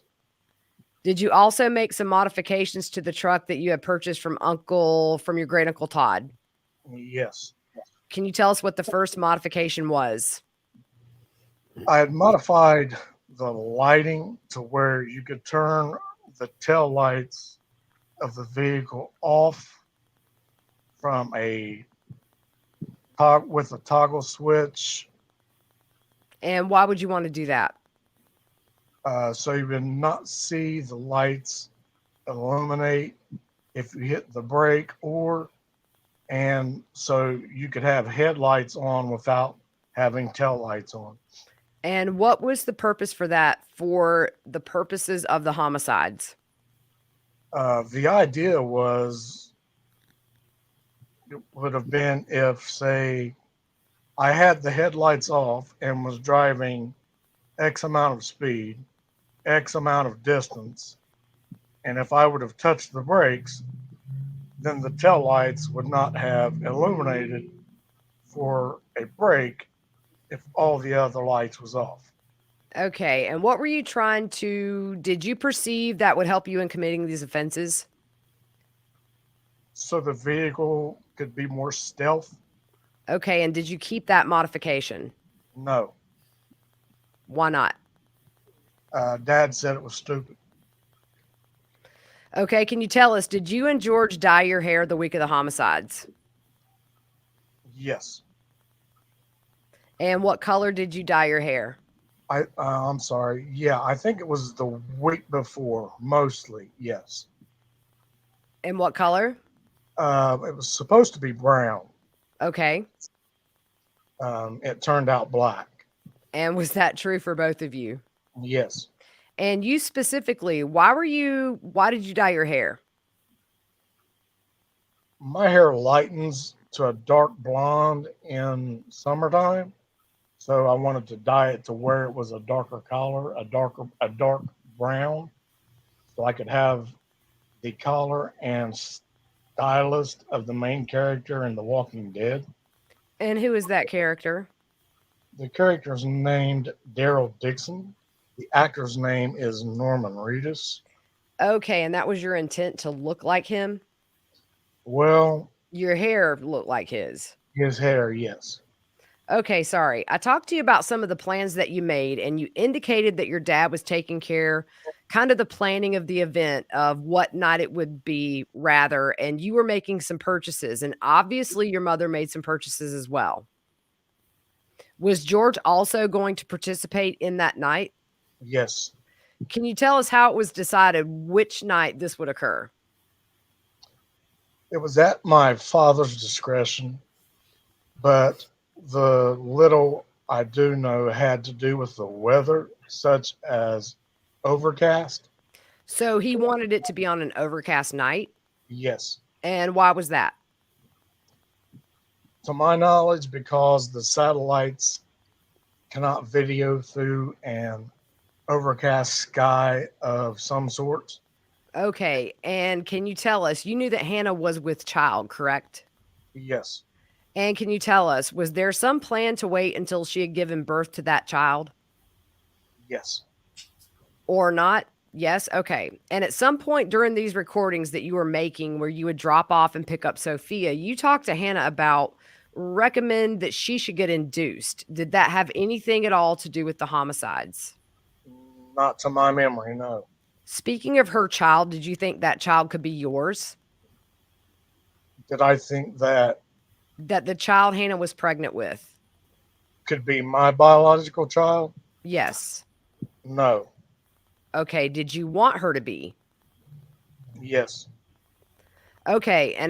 And can you tell us, did you become aware of kind of what the plan was for that night as far as how you were going to get up there? Who was the first person that you were going, the first house you were going to go to, and kind of what the story was as far as justifying your presence? Maybe not yours, but your dad's. On the pending of your question, can you be more specific in describing that? Yeah, let me ask you another question first. Before we take that next step, did you make any other modifications to that truck that you had purchased from Uncle Todd? Yes. And can you tell us what modifications you made? I had put a false bed cover on it. Can you tell me what you mean by false bed cover? I had made a plywood cover that sat just below the bed rails to stack hay or straw or something on top of the vehicle to make it look like the bed was fully loaded with hay. And what was the purpose of making that false bed?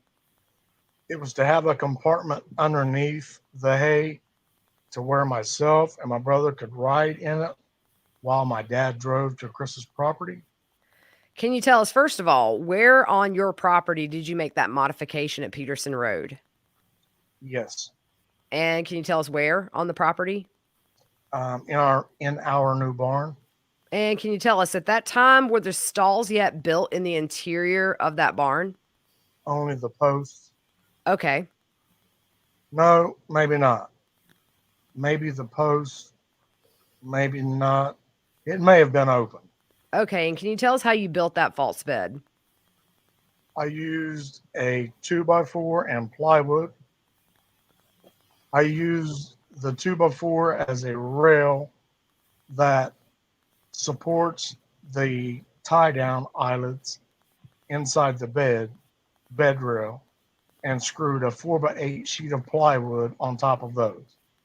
Okay, and did anybody help you with that, making that false bed? My brother participated. And was he aware of why this false bed was being built in that truck? Yes, And can you tell us whose idea that was to build that false bed? my father's. They call up an exhibit. She says, I'm going to show you this exhibit. Do you recognize that truck? Yes, ish. Okay. I remember it being a Chevrolet. So they go through some digital stuff. My question is, can you tell us where those eyelets are? Is that what you're referring to? The arrow right there in the middle top area. Put your arrow by the rust spot up there. This is kind of Yeah, sensitive to do this with these exhibits because we don't have the pictures to. right. We can just kind of skip through this and then we'll just go down and he talks about on this next page, he talks about just building it. We've heard that with we've heard that Yeah, kind I of mean, in the note. that's been beat to death by everybody. It has. So we're going to kind of go down and Eric, we're going to skip down to 115 line 8. Okay, and where did you keep it parked when it was at your house? In our new barn. Okay, and can you tell us, how did you learn what night it was going to be? My father told me. And how did he tell you? He came down in the earlier afternoon and said that was, well, it may have been a few days before. I think it was the day of. Okay, so your recollection is he came down in the early afternoon and said that was going to be the day. Yes. And then what did you do, if anything, in anticipation of knowing that was going to be the day? I had taken, well, later that evening, I had taken the firearms and equipment and put inside the vehicle where we needed it. Okay, and specifically, what firearms did you place did you place them in the bed of the vehicle or in the... In the bed of the vehicle, I placed the SKS and my 1911. Okay, and who's going to have the 1911? I was. And who was going to have the SKS?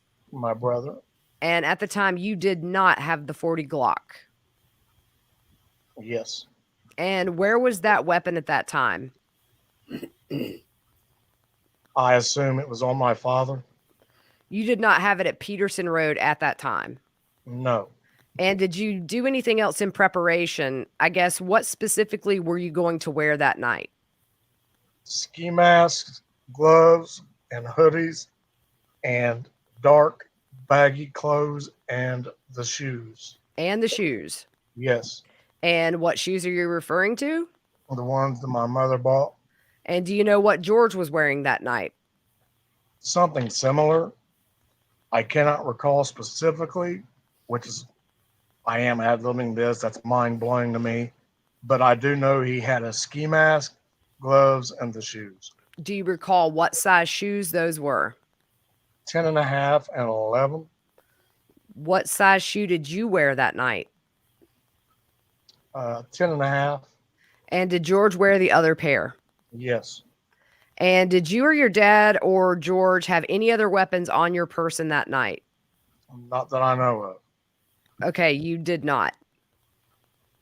You personally did not. And then there's an objection that's overruled. So Canepa says, did you have any other weapons on your person other than the 1911 initially, I guess I should say? When you say,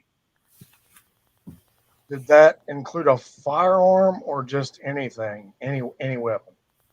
Oh, well, if you had other weapons, go ahead and tell us that.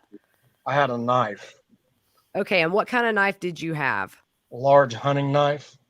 And did you or your father or George have any other weapons on them that you're aware of? No. Did your dad come back over later in the day, or did he come when he came earlier in the day? Did he stay? I believe he stayed. And can you tell us at some point during that evening, did you watch a clip from the Boondock Saints movie? Yeah, and if it's all right with you, we can zoom on past this. Yeah, let's just do all that because there's like a whole page of. Boondock Saints has been beat to death. Yes, it has. So we'll start Big E, page 121, line 13. And can you tell us where you were when you were watching that? That's exactly where I got it highlighted on I know, that's how I found it. mine. In the kitchen at the Peterson Roadhouse. Okay, and did anybody else watch it with you? My brother and mother was present. Can you tell us why you chose that particular clip that night? To psych myself up to do the homicide. Okay, can you tell us, were you aware of what the plan was as far as how you're going to get up to the locations that you were traveling to that night? How was that going to occur? In the vehicle that I had bought from my Uncle Todd. And how were you going to be traveling inside that vehicle? Under the false bed. And where was your dad going to be traveling? He would be driving. And where was George going to be traveling? He would have been with me. In the bed of the truck. Okay. False bed of the truck? Yes. After you built that platform or whatever with the 2x4 and the plywood, did you put anything on top of it? Yes. And what was it? Yeah, we put hay and that was all. Okay, so the plan. First of all, what was the first location you were going to go to? Chris Senior's. And can you tell us what the plan was for once you arrived up there with your dad driving that truck and you and George stowed away in the back? What was the plan once we got there? Yes. Dad was to get the attention of Chris. I think he said he was going to walk out to the garage or the grow room. And when he would come back, as he was walking, I was to, first, he would let us out of the vehicle. And once we was in position, then he would take Chris to the barn or the grow room. And on his way back is when he was supposed to be shot, or so he wouldn't feel anything or see anything coming. Can you tell us, did you know what this meeting was about? What story your dad had for going up there at that time? The information my dad had told me was he was supposedly going to go to Chris's house because Chris had some kind of either a drug transport or drug receiving expedition to California. All right. So what time approximately did you leave the Peterson Road address, and how had your dad gotten there to begin with to the Peterson Road address? 5-second recess. Start taking notes here, y'all, in the chat. Start taking notes. Okay. We left sometime around 9 o'clock in the evening. Okay. And he had come down in his own truck.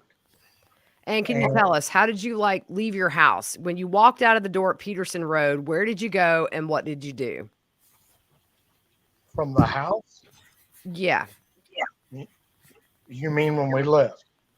When you walked from your house, when you walked outside of your house. We walked up to the barn.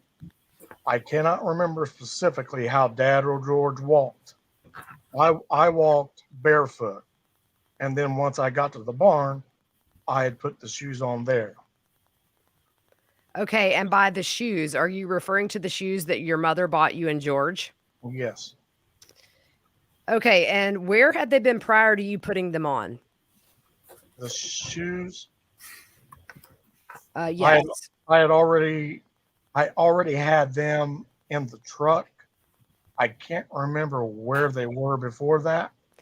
Okay, so this particular day, you had already placed them in the truck at the same time that you placed the weapons or during that time period? I would say yes. Okay, so you walked out barefoot. Why did you not put those shoes on before you walked out to the barn?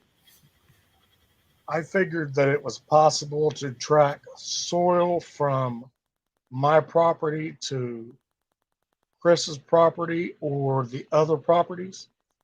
I didn't know if there were different soil types in that close radius or not.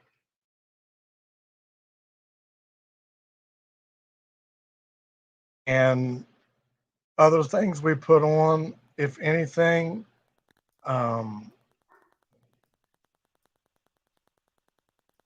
Let me see. number 4 years. Yeah, I'm sorry. My Okay. screen froze just a second. Um, okay, and once you were out to the barn, you said you put on those shoes. What else did you put on, if anything, or did you change your clothes completely, or tell me about that? I don't remember if I clothed myself with all of the other clothing before I left the house or at the barn. I can't remember which one. Okay, and did your brother do similar as far as went out to the barn, and then do you recall if he put his shoes on out in the barn? There's an objection, it's overruled. I really can't remember where he put his clothes on. Okay, you don't recall if he had put any other clothing, objection. You don't recall if you put any clothing or shoes out in the truck at the time you put your shoes out there. I'm not sure. And were all three of you together when you walked from the house to the barn? I think so. And can you tell us where your mother was at the time? In the house. And where were the children? They were upstairs asleep. Okay. Or they may have been in my brother's bedroom. Either way, they were asleep.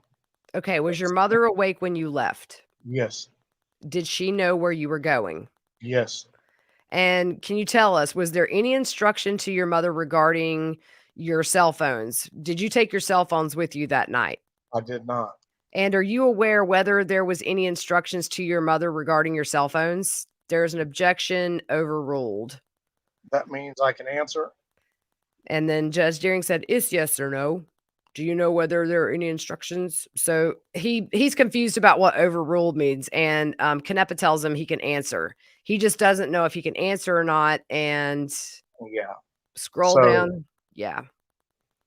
Are you aware whether or not there were any instructions to your mother regarding your cell phones? I can't answer that yes or no. Yeah. He had, let's see. Yeah, that's still you, bud. He says, "Can I give a little detail?" Okay, I didn't. It's okay. My eyes are starting to cross too, but we're gonna keep trucking. We're gonna get through this night, I think, and then we'll. It says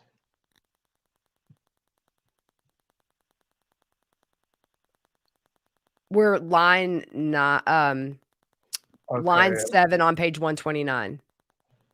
Are they still talking about an objection? Because it says the court that question is a yes or no question. Right. Okay. So the first question is, were you aware if those were instructions to your mother From me? at all? Yes. Objection. And then the question, did you hear any instructions being given? I told my mom to keep my phone on and browse Facebook a time or two. And what was the purpose of that instruction? To make it look like I was actively, I don't know what the word is, Facebook present with the GPS for my location. Okay. And do you recall what your father was wearing that night? I can remember him wearing a hoodie. I don't remember him wearing anything out of the ordinary, out of the normal. Out of the norm? Ordinary, out of the norm. Did he have a ski mask on? No. Did he have gloves on? I think so. I'm not sure. And do you recall at all what kind of shoes or boots he was wearing? Um,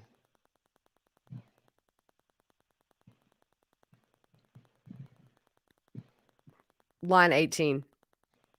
I don't think he had anything other than his normal clothes. Okay, to your knowledge, I know you indicated that your dad said he was closer than a brother with Chris. Yes.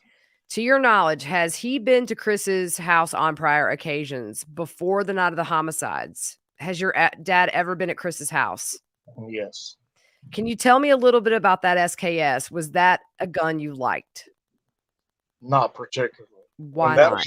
When that particular SKS was bought a decade or so prior, it was bought in a pair. That one, particularly for my brother, the opposite for myself. Mine misfired, misfunctioned while I was ejecting a live round and fired with just a tip of the bullet still in the barrel. So, because of that, I distrusted all AK style firearms. I had tried a few afterwards with good results. That particular SK never malfunctioned, but just because of the past experience, I distrusted them in general. They really just wasn't my style of a firearm. Okay, so I believe we talked about you guys going out to the barn. You and George, I believe you said, both have ski masks, darker clothing, and jersey gloves, correct? Yes. There's an objection, blah, blah, blah. Did George have a ski mask on? Yes. Did he have the jersey, the same type of jersey gloves that you had on? Yes. Do you recall the color of his clothing? Blackish. And did he also wear the pair of shoes your mother had bought? Yes. And I believe you said you had on the 10.5, so that would have left the size 11 for him, correct? Yes. And can you tell us, when you got into that truck, how did you get into it? Feet first. And did George do the same? Yes. So once you were in the bed of that truck, what else was in the bed of that truck with you? Nothing besides the firearms. Once you were in the truck, did the tailgate stay down or was it closed? My father closed it. So then you and George are in the back of that truck, enclosed in the back, correct? Yes. And did you have any problems fitting in there with your brother? No. Can you tell us, did your brother weigh more then than he does now? Yes. Okay, but he was still able to fit in the bed of that truck. Yes. Do you know approximately how long of a drive it is from Peterson Road to Chris Sr.'s house? Yes. How far? 15 miles. Okay, and so did you drive up there that night when you left Peterson Road? Did I?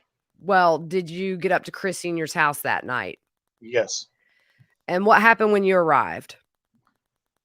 My dad parked the vehicle out front, and I can't quite remember if he did this immediately or maybe came back out a very, very short period of time.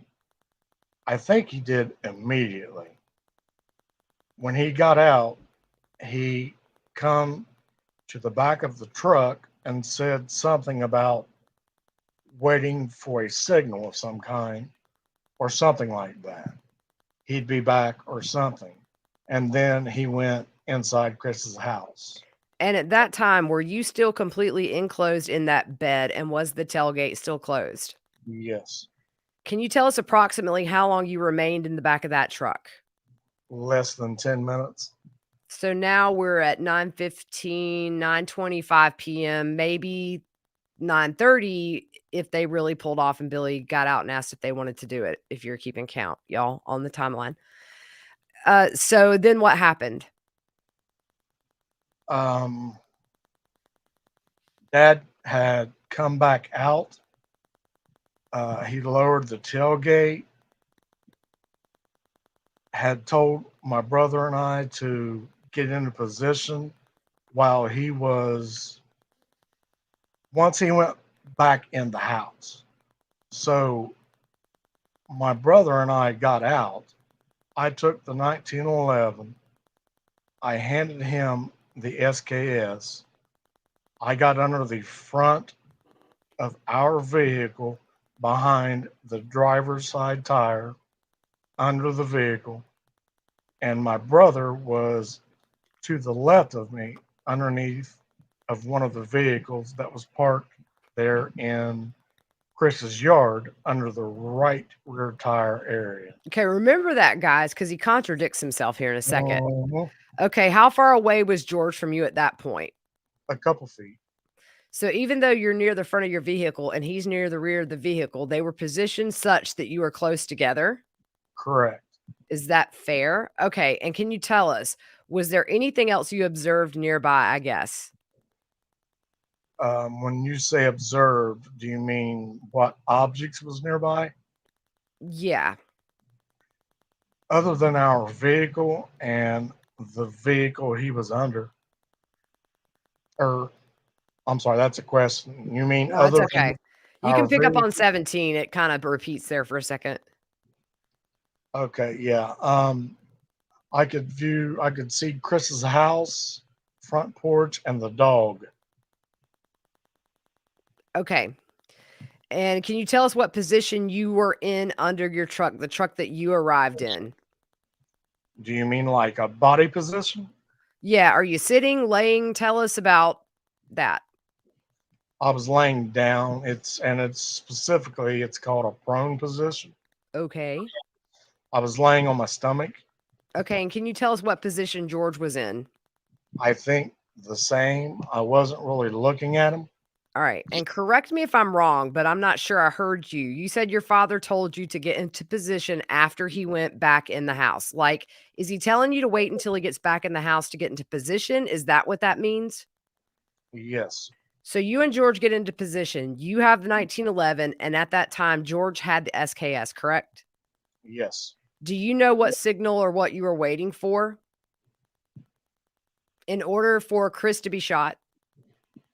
When Dad took Chris out back to the grow room area, when they came back, Dad would have been behind and Chris would have been in front, and Chris would have walked into that section between the frontish part of the left side of the front entry door to the porch.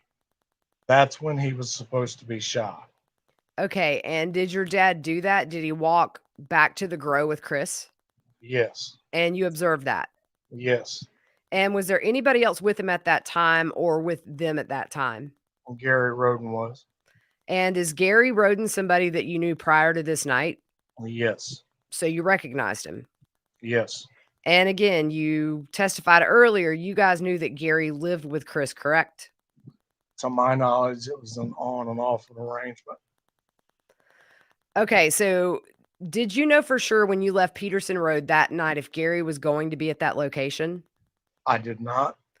And can you tell us, you said that George was in a prone position and he had the SKS. Can you tell us how that was working or how was he holding the weapon? There's an objection. How was he holding the weapon at that time? Firing position. Okay. That might be the right word. And did your dad and Chris and Gary return then from the grow room? Yes. And I guess I should ask you, where on the property was that grow room located that you're talking about? A few yards behind the new barn he built. So it would be behind the house, looking from the front door to the left side behind the house, probably 50 or so yards diagonal to the left behind the new structure of the barn. Okay, and are you aware of any other marijuana grows on that property? Yes. Where would those be or where would they be? Other than the one we just described, Yes. above his garage in the front of his house, his motorcycle garage. And that was not the grow that you're referring to as far as where your dad and Chris and Gary went. No. This particular night? Okay, when they returned, did they return to the front of the house then? Yes. What order were they walking in? Chris, Gary, Dad, Chris being in the front. At that time, did either you or George shoot Chris? No. What happened?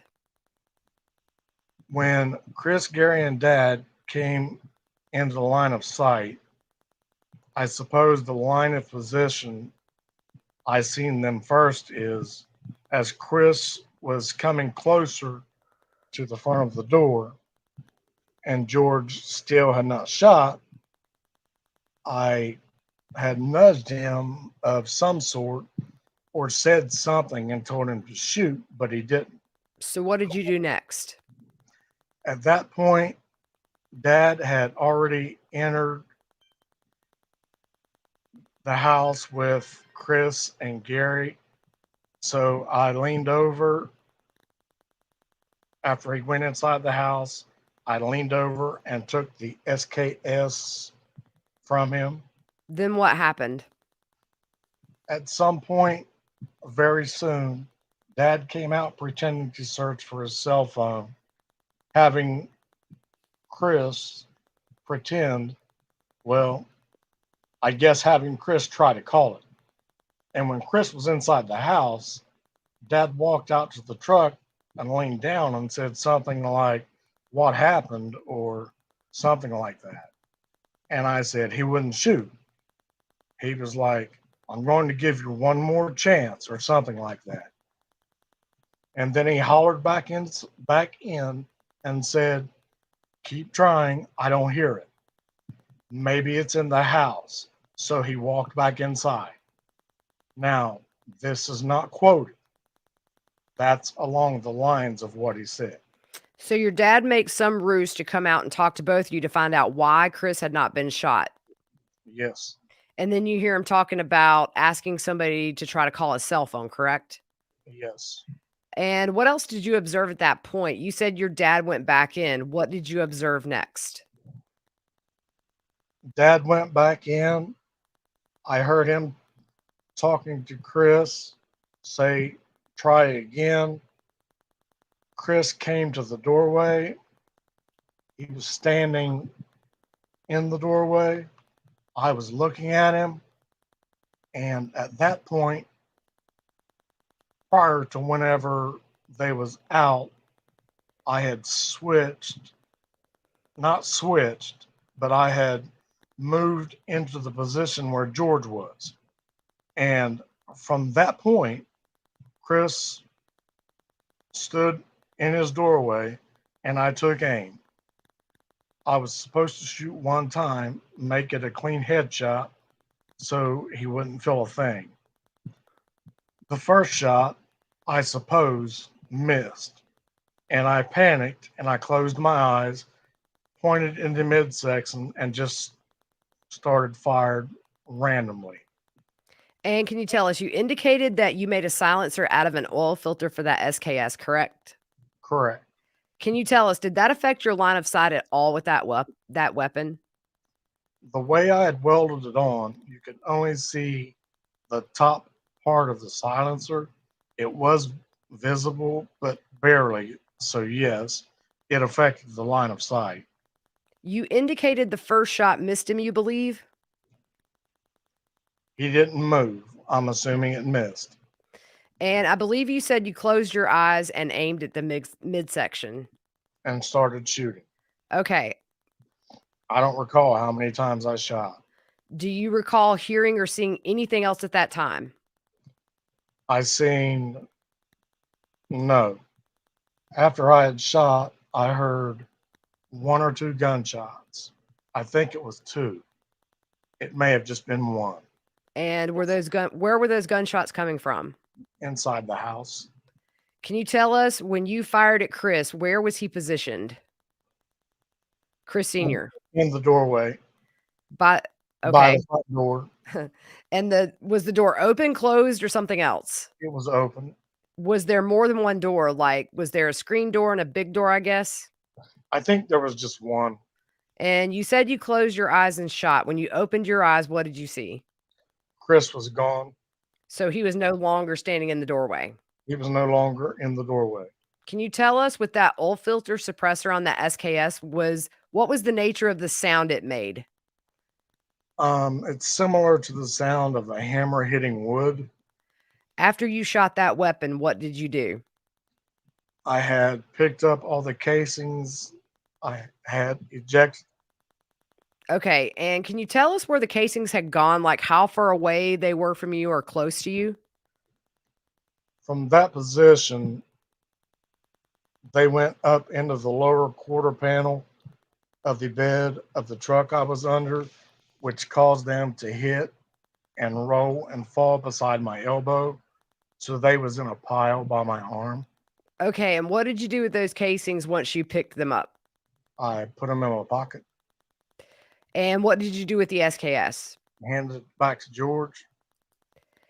Okay. And you indicated that when you got out of the truck, you had the 1911. What did you do with that? At the time I was shooting, Yeah. it was laying in the grass beside me. And after you had given the SKS back to George, where was that weapon, the 1911? In my hand. What happened next? By then, Dad had come out of the house. He was like in a scary, nervous breakdown, panic attack type emotional state, I guess you'd call it. Okay. Nervous breakdown would be probably accurate. And I had told him, I was standing in front of him on the concrete sidewalk, and I had told him that he had to calm down. Of course, it's not a quote, it's just similar. He had to calm down, that it was too late to break down over something now, or something similar to that. And did you see the 40 Glock at that time? No, Do you know, did your dad have a holster on it all that night, or do you have any idea how he was carrying that weapon when he wasn't using it? I'm not sure on that. So, how long are you outside with your father talking to him while he's having this, as you described, nervous breakdown? Less than 5 minutes. Okay. Were you able to get him to calm down? For the most part, I think so, yeah. And what was George doing at that time? I don't know. He was not participating in the conversation you were having with your father. No.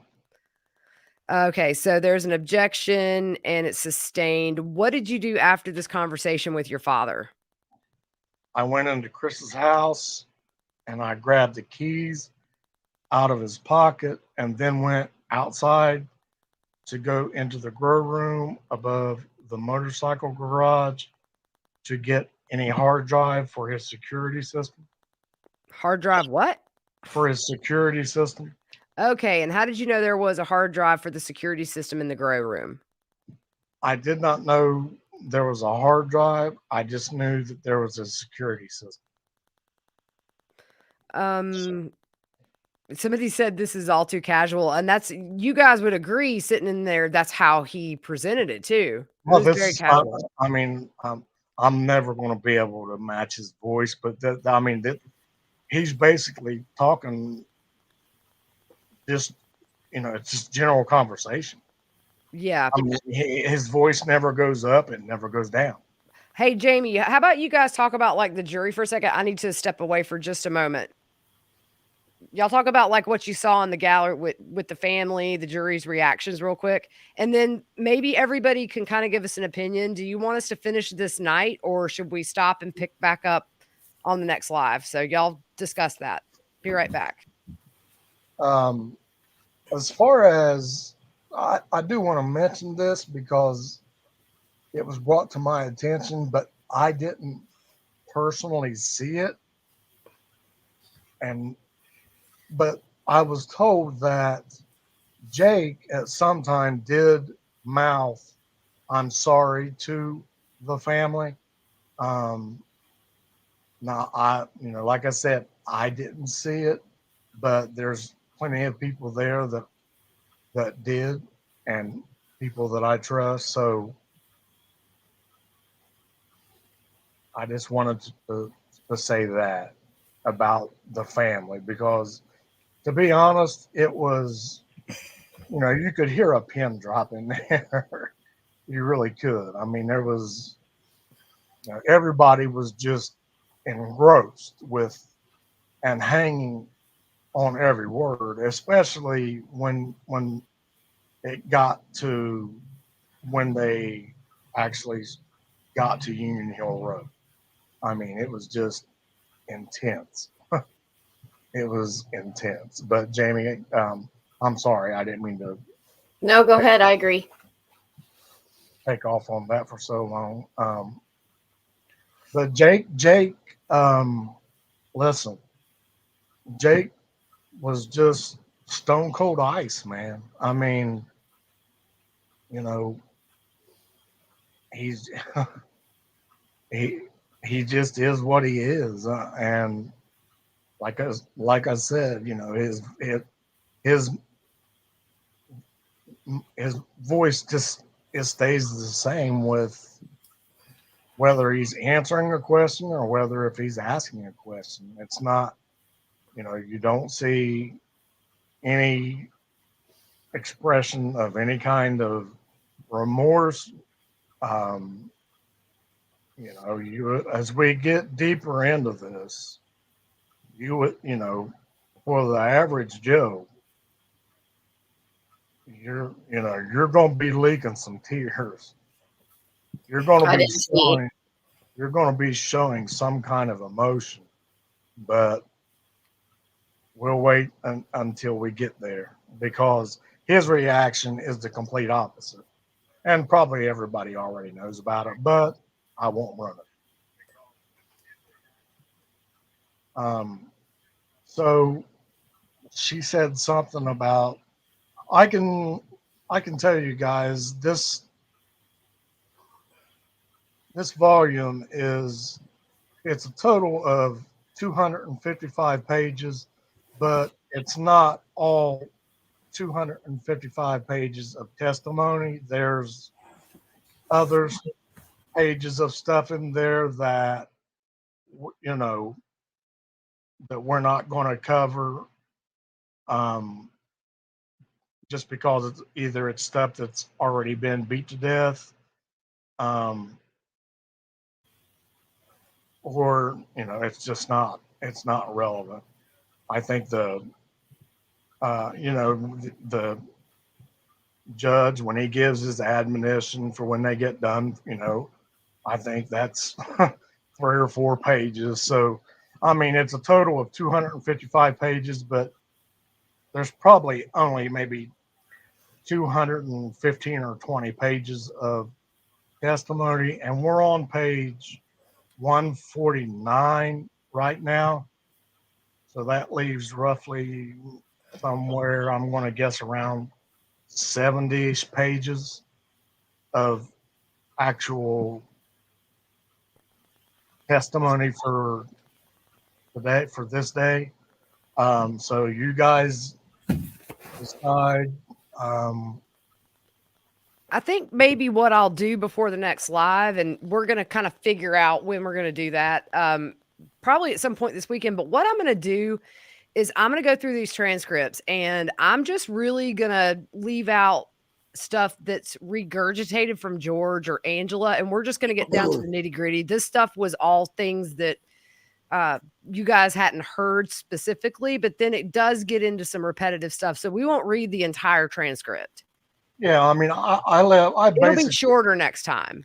I basically left all of the Alaska stuff completely out of it. Yeah, it's pointless. But really, I think the main part is the murders, how they did it. And then we'll kind of choose other things. There are some really interesting things later on in the transcript. Yeah. But so this is going to be the longest. And then we'll kind of fly through the others. But you guys want to keep going tonight to get through the night of the murders?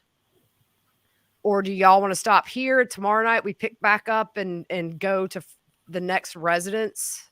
We can finish up Chris Senior's, pick up tomorrow night. It's up to y'all. I can go. I hacked my lung up and took some medicine, but it's up to y'all. It's getting, it's getting late. But we have almost 1,500 people watching on YouTube, so everybody says keep going. So we'll keep going.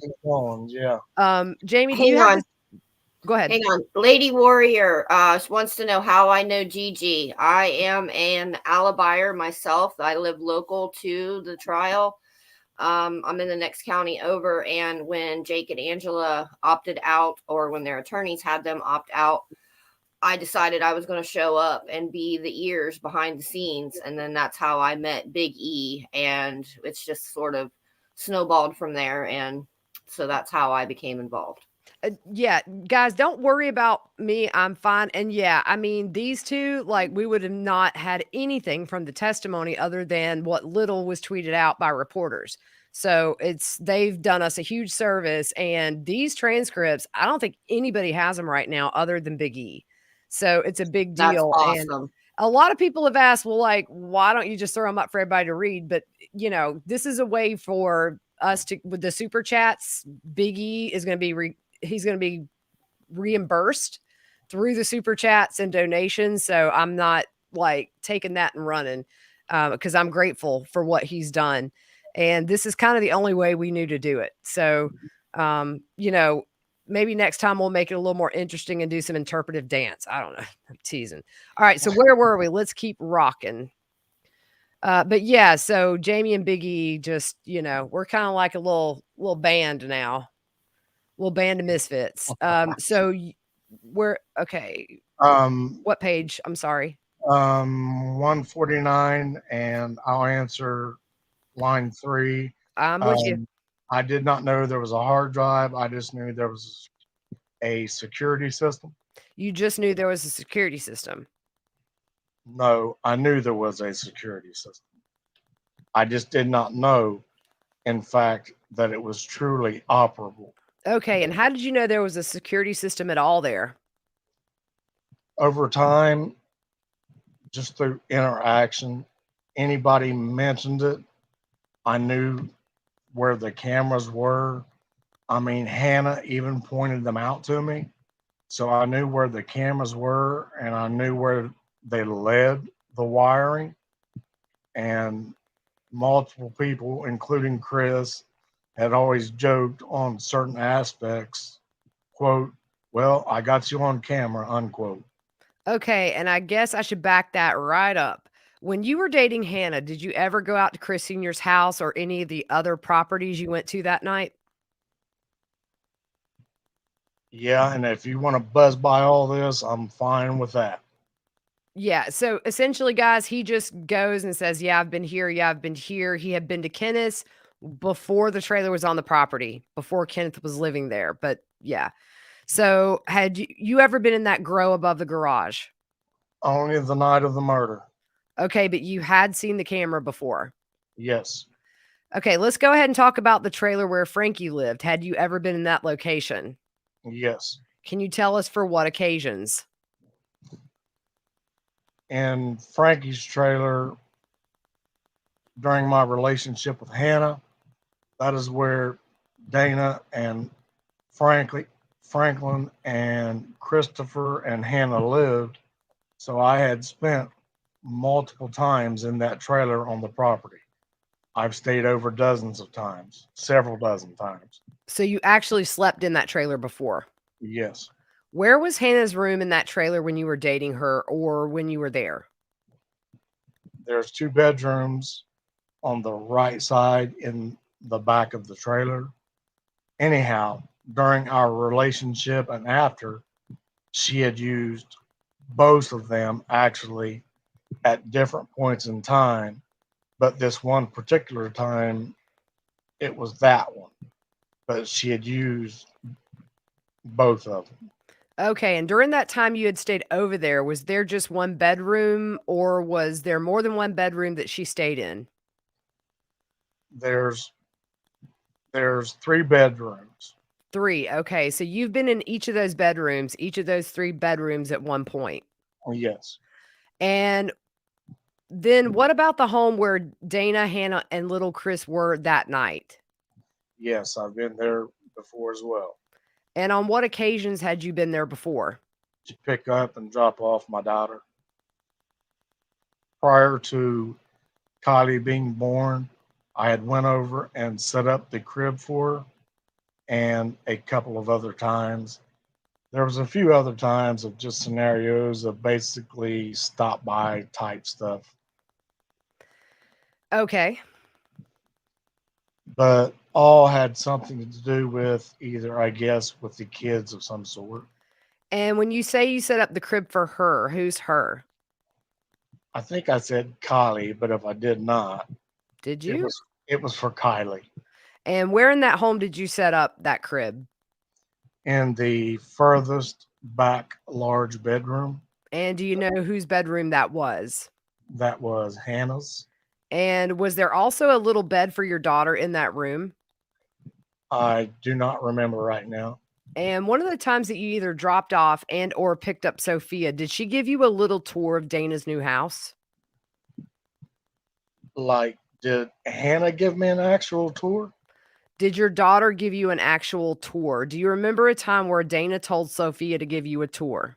No, Do you know how long they had lived in that particular location?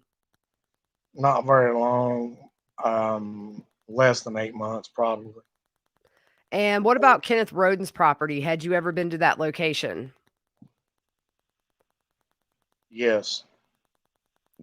Okay. So he goes through here and talks about they were riding a four-wheeler and somebody flagged them down and they kind of pulled into what would eventually be Kenneth's driveway. So we're going to scoot down to 155 line 8. So you indicated that after you had that conversation with your father, you entered into the residence of Chris Sr., correct? Yes. And at that time, I think you said you got some keys from him. Where on his body were those keys? In his front pocket. Do you recall what he was wearing at that time? Sorry. There went Jeans. very long. Jeans, maybe something black, I think. And where was he located in the house when you got those keys from him? Hang on, I got to get a sip of the hair of the dog. Oh, wait. Hang on. You got this? You got dog hair and Jacob. There's dog hair in my coffee. I'm sorry about that, y'all. That's okay. In his front pocket, he was wearing jeans, maybe something black, I think. What line are you on? And he was located just inside the door to the left. To the left. Okay. I was asking you, did you say to the left, just inside the door to the left? Yes. And did you notice any injuries, any specific injuries to his body at that time? I cannot remember any, no. At that time, all you did was get the keys. Yes. And what did you do once you got the keys? I went outside and went to the back of the house or to the side of the house. I went up the steps to the back of the garage, the motorcycle garage, and went up to the door, unlocked the door, went in, disconnected the hard drive of the security system, looked to see if there was a second, went back out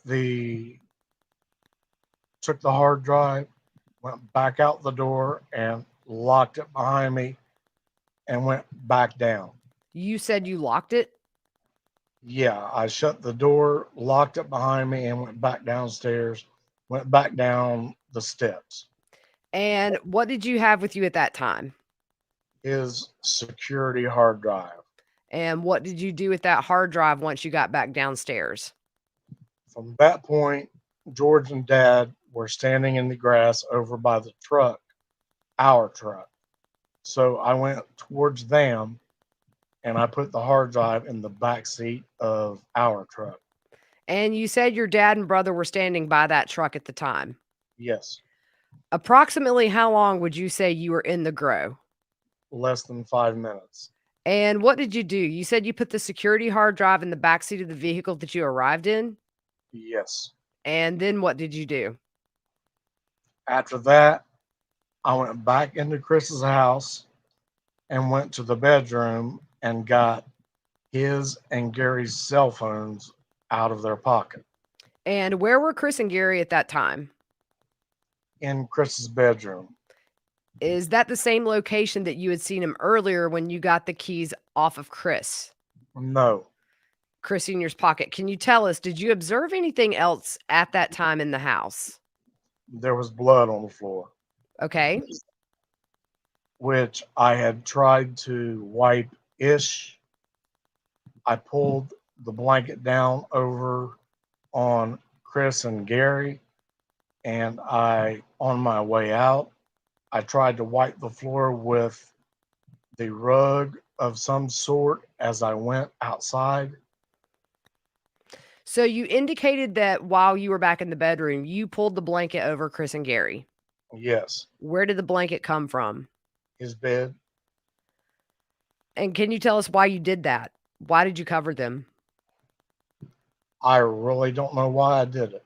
And did you participate in moving the bodies? No, Based on the appearance of the blood that you saw, could you tell how the bodies had been moved? There's an objection. It's overruled. She asks again. It's objected to. And then yes, finally, what were your observations? there was drag marks. Did both Chris and Gary have phones? I believe so. And where on their persons were the phones? In their pockets. And if you recall, was this the same pocket on Chris that you had gotten the keys from or not? No. And tell us why you got their cell phones. Honestly, I don't know. Did anybody tell you to do that, or this was just something you objection overruled, and then pick back up on 19? No, it was my idea. Once you retrieved the cell phones from both Chris and Gary, what did you do? After I'm out of the house, right? Then I went back over to where George and Dad was in front of our vehicle, and not initially, what's the word? Waited a moment or so, a minute or so. I forget the reason why. And then we walked up to Frankie's house. Okay, can you tell us at this time when you reunite with your dad and brother, first of all, are they still near the truck? Yes. And how is either your dad or your brothers acting at that time? I believe they was talking. Did it appear your father had calmed down from when he first came out of Chris Sr.'s house? And there's an objection. Yes. It is overruled. Do you know what they were talking about? Did you hear anything they were saying? No. And so you said you walked up to Frankie's house, correct? Yes. And they're taking a recess. So we're going to skip down here, Big E. Let's see here. Yeah, see what I'm saying about there's several. Yeah, it eats up Because pages when they take 255 pages. It's not of all testimony. right. So we're picking up on 163, Big E, on line 17. She pulls up an exhibit and she asks if he can see it. And then she asks, first of all, do you recognize what you're looking at there? Top of 164. Yes. And what are you looking at there? A topographic aerial view. Topographical view of Chris Sr.'s property. So this is kind of funny here, y'all. And if you don't mind taking this, so she goes in the pointer, and what does Jake say? Oh dear. Do I need to sit or do you want me to stand? That's what you get for being handcuffed, you murderer. If you can maybe stand. Okay, so if you take this, I know that's challenging. But first of all, if you could tell us approximately where you believe your vehicle was parked when you arrived. Let's just go on by that because we don't have the exhibit to. Right. So we'll go through this. Let me scroll down. Actually, well, no, because it was Jake, they wouldn't even show his hand in the. But anyway, go ahead. I'm sorry. Yeah, so we're going down to 166. And when you said that your dad and Chris walked back to the Grove, can you tell us where in that photo? Okay, so we're sorry. Let's keep going. All right. We are 166, line 18. You just indicated you went down to Frankie's house, correct? Yes. After you had put the hard drive. Yes. And gotten the cell phones, correct? Yes. Can you tell us what path you took to Frankie's? And he points out that dirt area. We actually showed that on the last live. Yeah, you can actually see that in the helicopter photos and the Yep. topo maps. And then, yeah, And it's actually wide enough. I mean, you could drive a vehicle through it. you said it's less than a football field, you think, right? Yeah, it's from Chris Senior's front door to Frankie's front door. It's a football fieldish, but and it's coming up. You'll hear it for yourself. It only took them a minute or two to walk. So how far can that be? Right. Jamie, were you surprised how close those houses were when you guys went by there last week? I am. And what surprised me the most is how close the next house was to Frankie's house. Yeah. Really? Yeah, I mean, it's yeah. I mean, look, I've done true crime off and on for 10 years, and this by far is the most brazen murder case I've ever covered, ever. To plan to go into 4 residences in one night and kill multiple people and nearly get away with it. It is an intriguing case. Dadgum near pulled it off.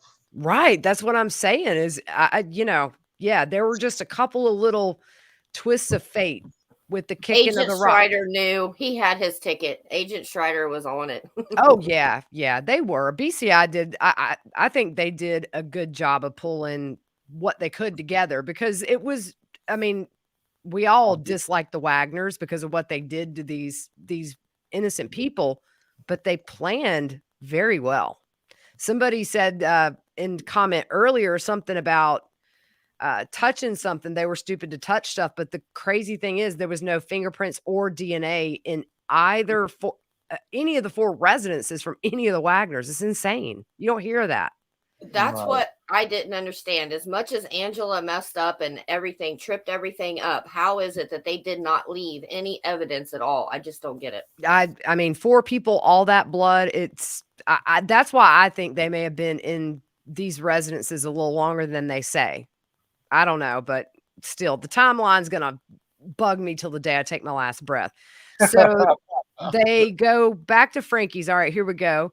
Did you do anything with those cell phones at that time? Can I just want to say this real quick. Yeah. How many times have we talked about Chris and Gary's cell phones already? Yeah. Why are we still talking about Chris and Gary's cell phone? Why is she still bringing that up? Yeah, some things got repetitive. It's for sure. But hey, there's a conviction. So, there you go. When you went to Frankie's, you were walking. She says father and brother with you. And what did you do once you got to Frankie's? Line 18. We stopped, and I have to make a correction here to everybody because I gave you bad information on my guess about the pole that they was talking about that George and Jake stood by while Billy went up and rattled around on Frankie's door. It wasn't the pole that I pointed out in that video, y'all. It was the actual pole that's right on the corner of the trailer that you can see in the topo maps. I think, hang on, Big E, is that it? Nope, that's Chris Senior's. Okay, let me see. I may still have this on here from last week. Yeah, that's right at the porch. Yeah, if you can get to Frankie's deck that's still out there or balcony or whatever, you'll still see the pole there. That's the edge of where his trailer was. That's where George and Jake was standing and waiting for Billy to do this initial rattle the door and see how they're going to go about this. Yeah, I don't think I have that one still, but that's so brazen because we know at that time they were still awake, and he's rattling the door. It's truly mind-boggling because he literally mentions, and it's coming up, that they're standing right there by the V-shaped chicken cages that they got there beside the Frankie's trailer. There's about they're standing right beside them. Yep. At the corner of his trailer. It's crazy, man. So we're picking up on 21. Okay. I don't think you can see it. Nope, I can't get it to show. Yeah. I'll pull it up Okay. next time. So we're on line 21, Biggie. And Dad went to the front of the trailer and seeing if the door was locked or unlocked Okay. And where were you and where was George when your dad went to the front door? at the telephone pole. And what did your father discover? It was locked. And so what did you do then?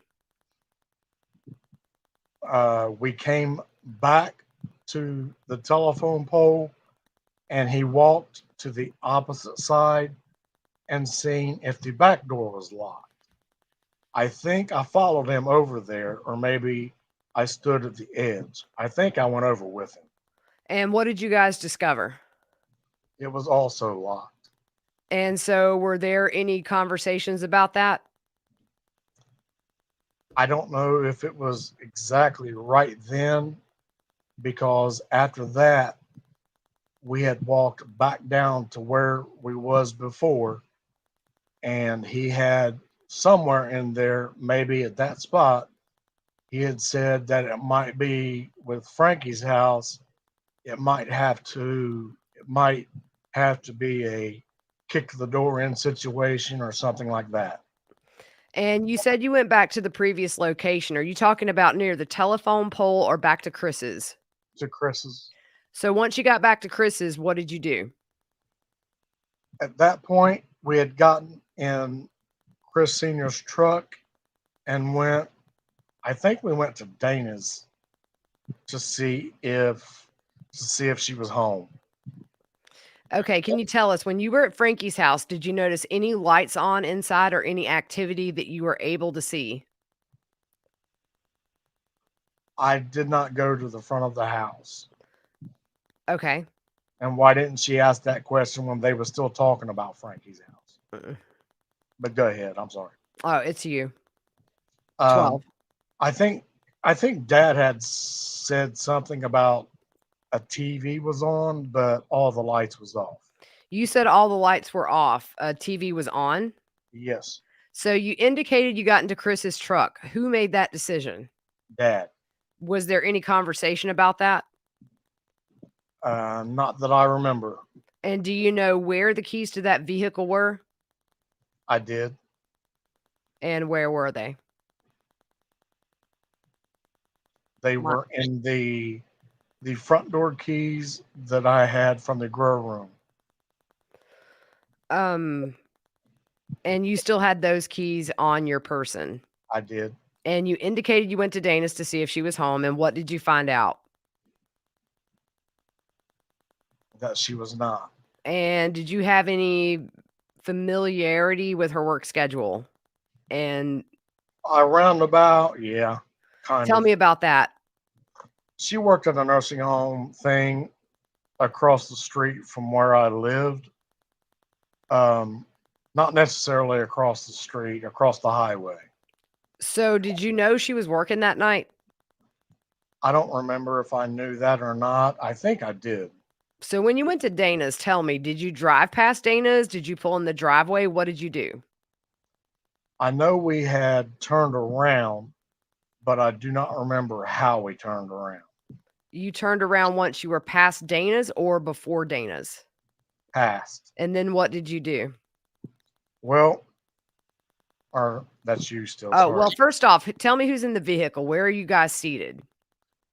I, myself, my brother, and my father in the vehicle. I think I was driving. Maybe Dad was driving, one of the two. And you're all just sitting in the front of the vehicle? No. George was in the back seat. And after you went down and saw that Dana was not home, where did you go? We had drove to Kenneth's to see if he was home. And when you went to Kenneth's, do you go back past Chris and Frankie's homes? There's an objection, but he can answer. Yes, we go back past.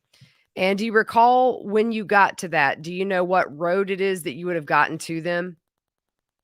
The road that Chris lives on, or the road that Chris lives on, or the road that Kenneth lives on? So what road does Chris live on? Union Hill Road. And at what point did you make a turn, and what road did you turn onto? I mean, I know we turned on to 772 to the right. I think we turned onto Left Fork going down, I think. And you traveled to Left Fork, and what do you do on Left Fork Road? After you're on Left Fork Road. On after I'm on Left Fork Road, Yeah. did he say something? I think there's just a lot of movement. We had just driven past Kenneth's And what was the purpose of driving past Kenneth's?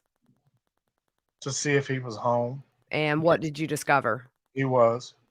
Did you stop at his place at that point? No. Where did you go then? Back to Chris's. And once you got back to Chris's, what did you do?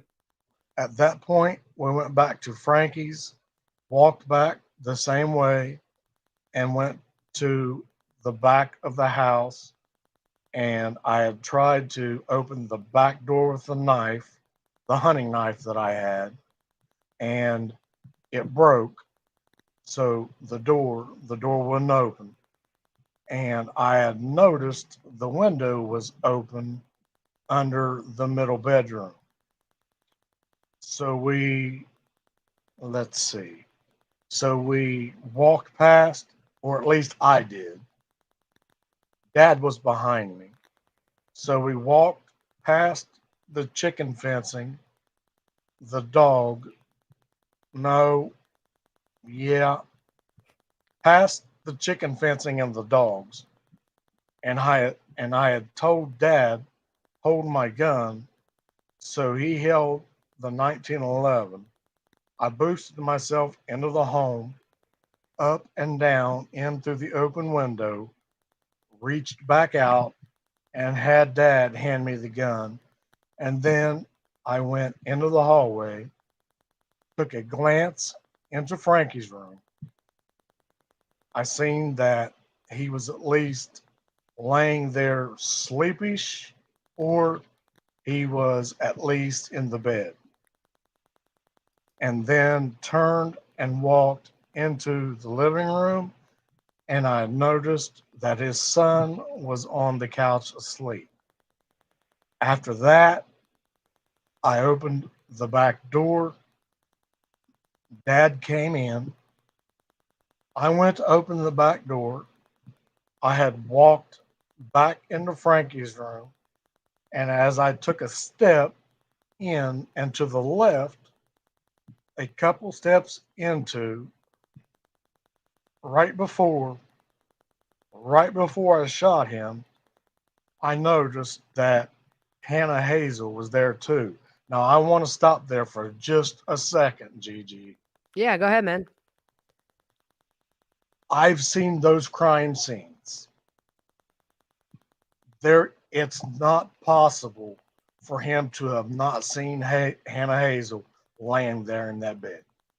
Well, we all saw that on closings. Right. Bless it. How can you? Yeah. So I just wanted to point that out. I don't, That poor girl. Yeah. So he took a couple steps into right before I shot him. I noticed that Hannah Hazel was there too. So I had shot Frankie, and after I shot him, then I had shot Hannah Hazel. Because of the nature of the room, I did not search for cell phones or shell casings, and I special color coded that, GiGi, that color, because that's the things I want to come back to eventually, not Okay. tonight. And then after that, we had walked back out to the living room and back outside.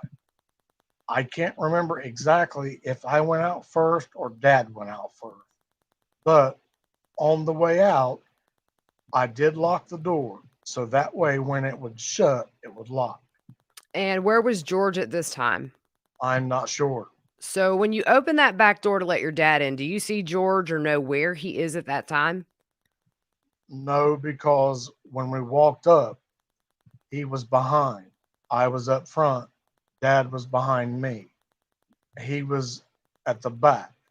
I don't remember seeing him when I opened the door. So he walked back down to Frankie's with you and your father. Yes.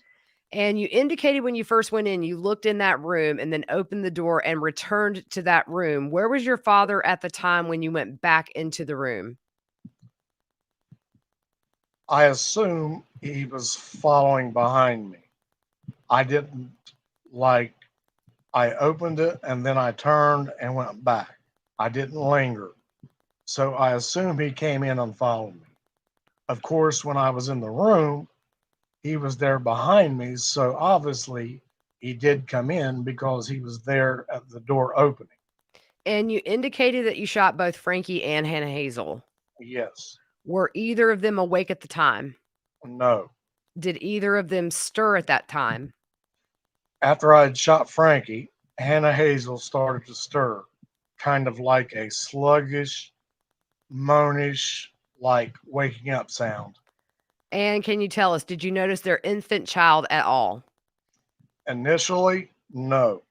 I did not notice that until after I had leaned over to shoot Hannah Hazel. You said you leaned over to shoot Frankie? No, Hazel. And that's when you noticed their child. Yes. Do you recall if the child was awake or not? No. You indicated you did not try to recover any of those shell casings or cell phones. True. You said the nature of the room. What do you mean by that? To be frank, it was a mess. Okay, and did you also, what was your belief about the ability of scientists or firearm as experts to do ballistic comparisons on the ammunition you used that night in your 22 1911? There's an objection. There's a sidebar, whole sidebar, so let's scroll down. Okay. Yeah, there's. Okay. Yeah. So we're going to pick up on page 18. 179, Line 18. line 18. Ruger 1022. I guess. Can you? Oh, I'm sorry. That's Oh, you. no, it's just he talks about the 1020, or she says, can you tell us why you chose that gun? He says, other than the 1022, Yes. it's the only other 22 pistol I had And why did you want to use a 22? because it was quiet.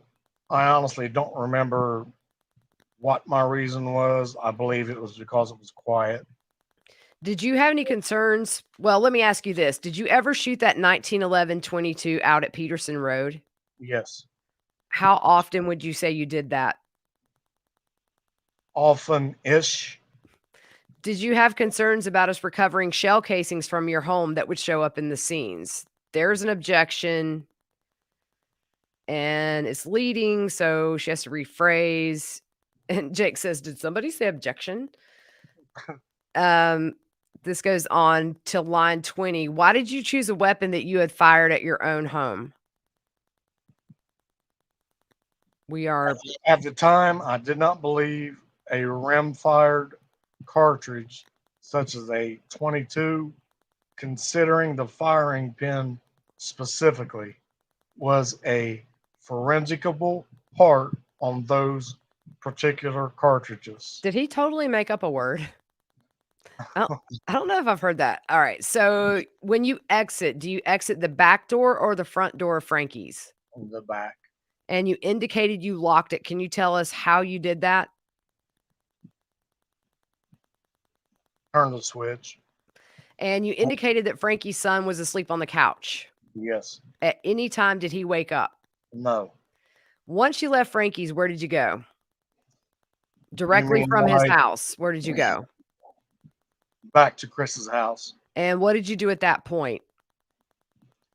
We had gotten in Chris's truck again and went to Dana's. And do you recall who was driving at that point? Me or Dad. I can't remember for sure exactly which one. And again, is it 1, 2, or 3 of you in that car? 3.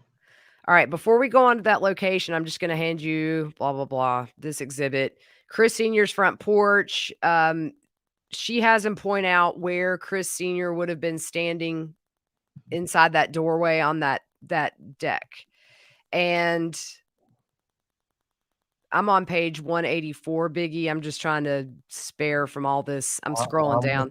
Okay. So the bottom of 184, she hands an exhibit. Tell me if you recognize that. What line are you on? Top of page 185, line 2. Sort of. Okay, tell me about that. Y'all are going to love this. I have managed to, maybe it's subconscious or deliberate of somehow, but I have managed to have a memory block that does not allow me to remember any of the images of the bodies. That is crazy. Come on. I hope they showed him these bodies in his proffer at least. Okay, if you can tell me the blanket that appears in that photo, is that the blanket that you placed over Chris and Gary, if you recall? I really don't remember, but I did pull a blanket over. And then referring you can go ahead and put this up. They put up an exhibit. Can you tell us what we're looking at there? The back door of one of their trailers. Yeah. So this kind of goes on. It's not relevant. It's the window he climbed through. It was all the way open. I mean, everybody's seen the picture. Okay. So Biggie, we're now down on 188, line 19. And can you tell us when you went in there, how you were able to get yourself in there? How do I describe that? I put my hands up on it and kind of slowly up in a like Tom Cruise. What's the name of that movie that he scales in those buildings that whatever? Oh, I have no clue. I just kind of slowly up in like a U shape and then pulled my feet in afterwards. So would your body have been rubbing against the outside of the home? It could have been. I don't necessarily remember it actually rubbing, except maybe on the windowsill, like the part that seals the window, the two ridges, about like that. I remember that part, but I don't necessarily remember touching the outside. So you indicated you went back to Dana's house in Chris's truck with your father and your brother. What did you do once you got to that location? We pulled up in the driveway, and by this point it was raining and thundering. Look, that makes no sense with the historical weather data that I Googled, because it only started raining. He said 3 o'clock at Dana's, right? Mm-hmm. It didn't start raining until 3:48 a.m. and it had finished like 10 after 4. So I color coded that special for you. Thank you, E. You know me too well now. Go ahead. I'm sorry. We exited the vehicle and walked up to the front door. I had checked to see if the door was locked, and it wasn't. I opened it, looked in to see if anyone was in the front room. There was not. I walked in and as I walked in, I went into the construction area off to the back behind the kitchen, or I guess off to the side of the kitchen. As I went in through there's a hallway that connects Dana and Hannah's bedrooms. It's opened. There's no door or nothing. As I got to that point, I looked into Hannah's, seeing she was asleep, or at least laying on the bed. It looked like she was asleep. I color coded this too. I looked over to Dana's, and I seen that she was still awake on her phone. Remember that. At that moment, I had froze, not sure for how long. And Kylie had apparently woke up with a slight cry. I had seen, which jarred me out of my froze. I'd seen Hannah kind of lean up on her shoulder or something to lean over her for the baby. And as I seen her do that, I was kind of in a, I don't know how to describe my state of mind. It's shock or something. Either way, it kind of pushed me to move. So I moved to the left and took a couple of strides, maybe one, two, towards Dana. And as I did that, she looked up and made a gasping noise before I shot her once or twice.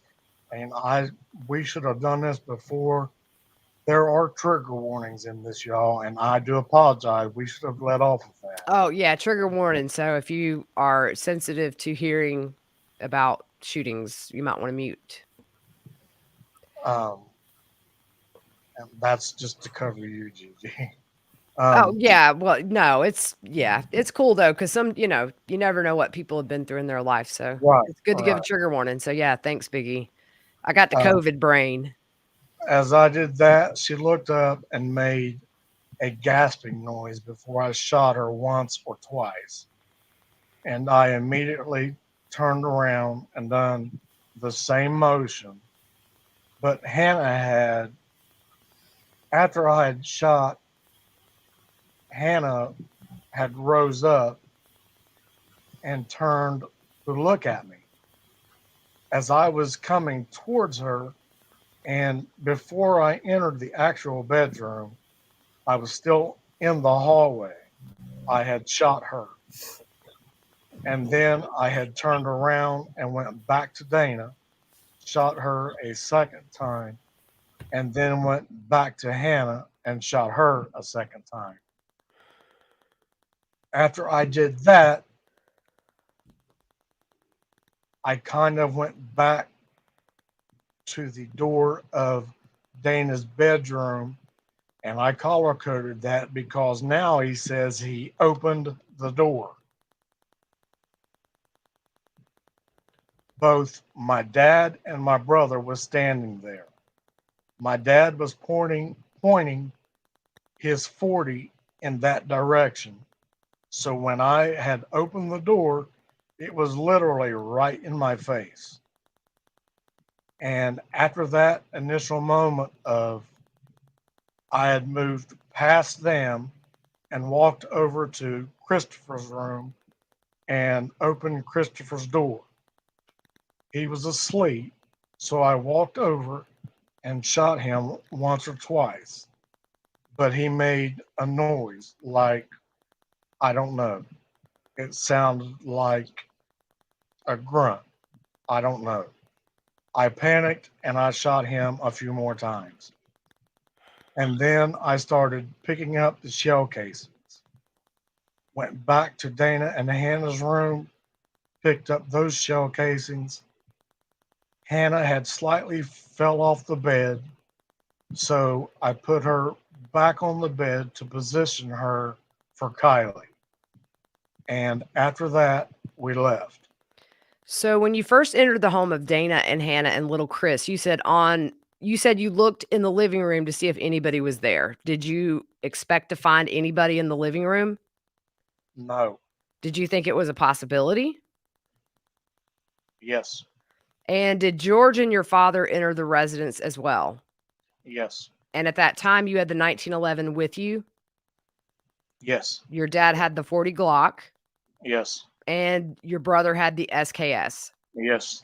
And you indicated you kind of went through a construction area, I think you said. It was a house trailer, and this was an area that was being added on as a living room, I think. So it was still under construction. So when you go through that construction area, where does that take you? To either it takes you to the hallway that can go either slash or bedroom. And at that point, you're in that hallway. Can you see either your brother or your father? No, And likewise, you cannot see the room that little Chris is in, correct? correct. And we already discussed you've been in that home before. Did you also sketch that out for your father and brother at some point? I do remember doing it for my father. And that was sometime before the homicides, right? Not the day of. Yes, And you're indicated you were standing there and could tell that Dana was on her phone. Is that correct? You said she hang, was awake. How could you tell she was awake? hang on. Go back to 19 and ask that again. Did I miss something? No, I did. Oh, that was sometime before the homicides, right? Yes. Not the day of. No. And you indicated you were standing there. You could tell Dana was on her phone. Is that correct? You said she was awake. Like, how could you tell she was awake? she was like laying on, propped up on a pillow, like lounging with both hands on her phone. Because I had taken her phone, it revealed she was on Facebook or Facebook Messenger, one of the two. And you indicated you also saw Hannah and you believed her to be asleep at that time. Yes. Oh, before I shot, when I first come to the hallway. And can you tell us how her body was positioned in the bed? Hannah's. 22. Yes. Laying on her side. Okay. Laying on her side. And you indicated that you were kind of frozen, and then Kylie started crying, correct? And that's an objection. It's overruled. So line 14, you indicated Kylie started crying. Yes. And describe what you observed Hannah do at that point. She raised up like a forearm, like an elbow raising up. So as if she was laying on her side, but propped up on her elbow. I think she was trying to breastfeed Kylie. And at that point, you indicated you took a few strides into Dana's room, correct? There's an objection.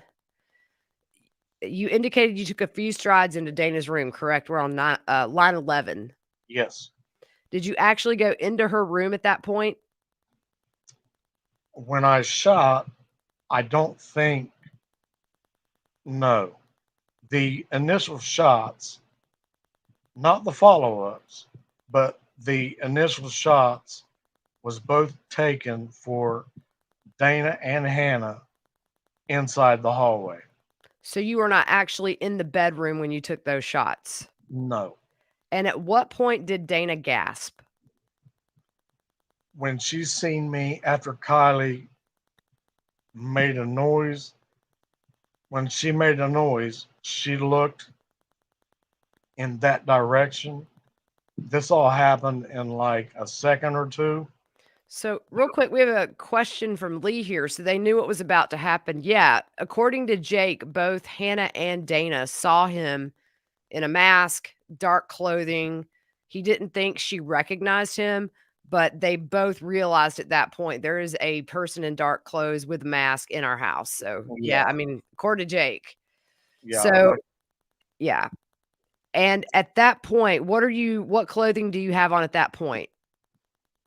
The same that I had left my house with. So you still have a mask on at that point? Yes. And can you tell us where on her body did you shoot Dana? Her head. And did you indicate how many times you believe you shot the first time?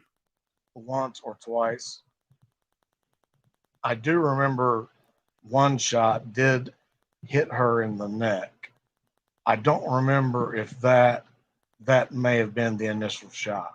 And how do you know it hit her in the neck? I don't know how to describe it. I can remember the impact with I can't remember like a gore, but I remember a red hole, like a small hole on her neck as she fell back when I turned. It's hard to describe. And you indicated then you went to Hannah's room, correct? Or towards Hannah's room? Yes. And it was, again, this all happened within 1 or 2 seconds. It was very fast.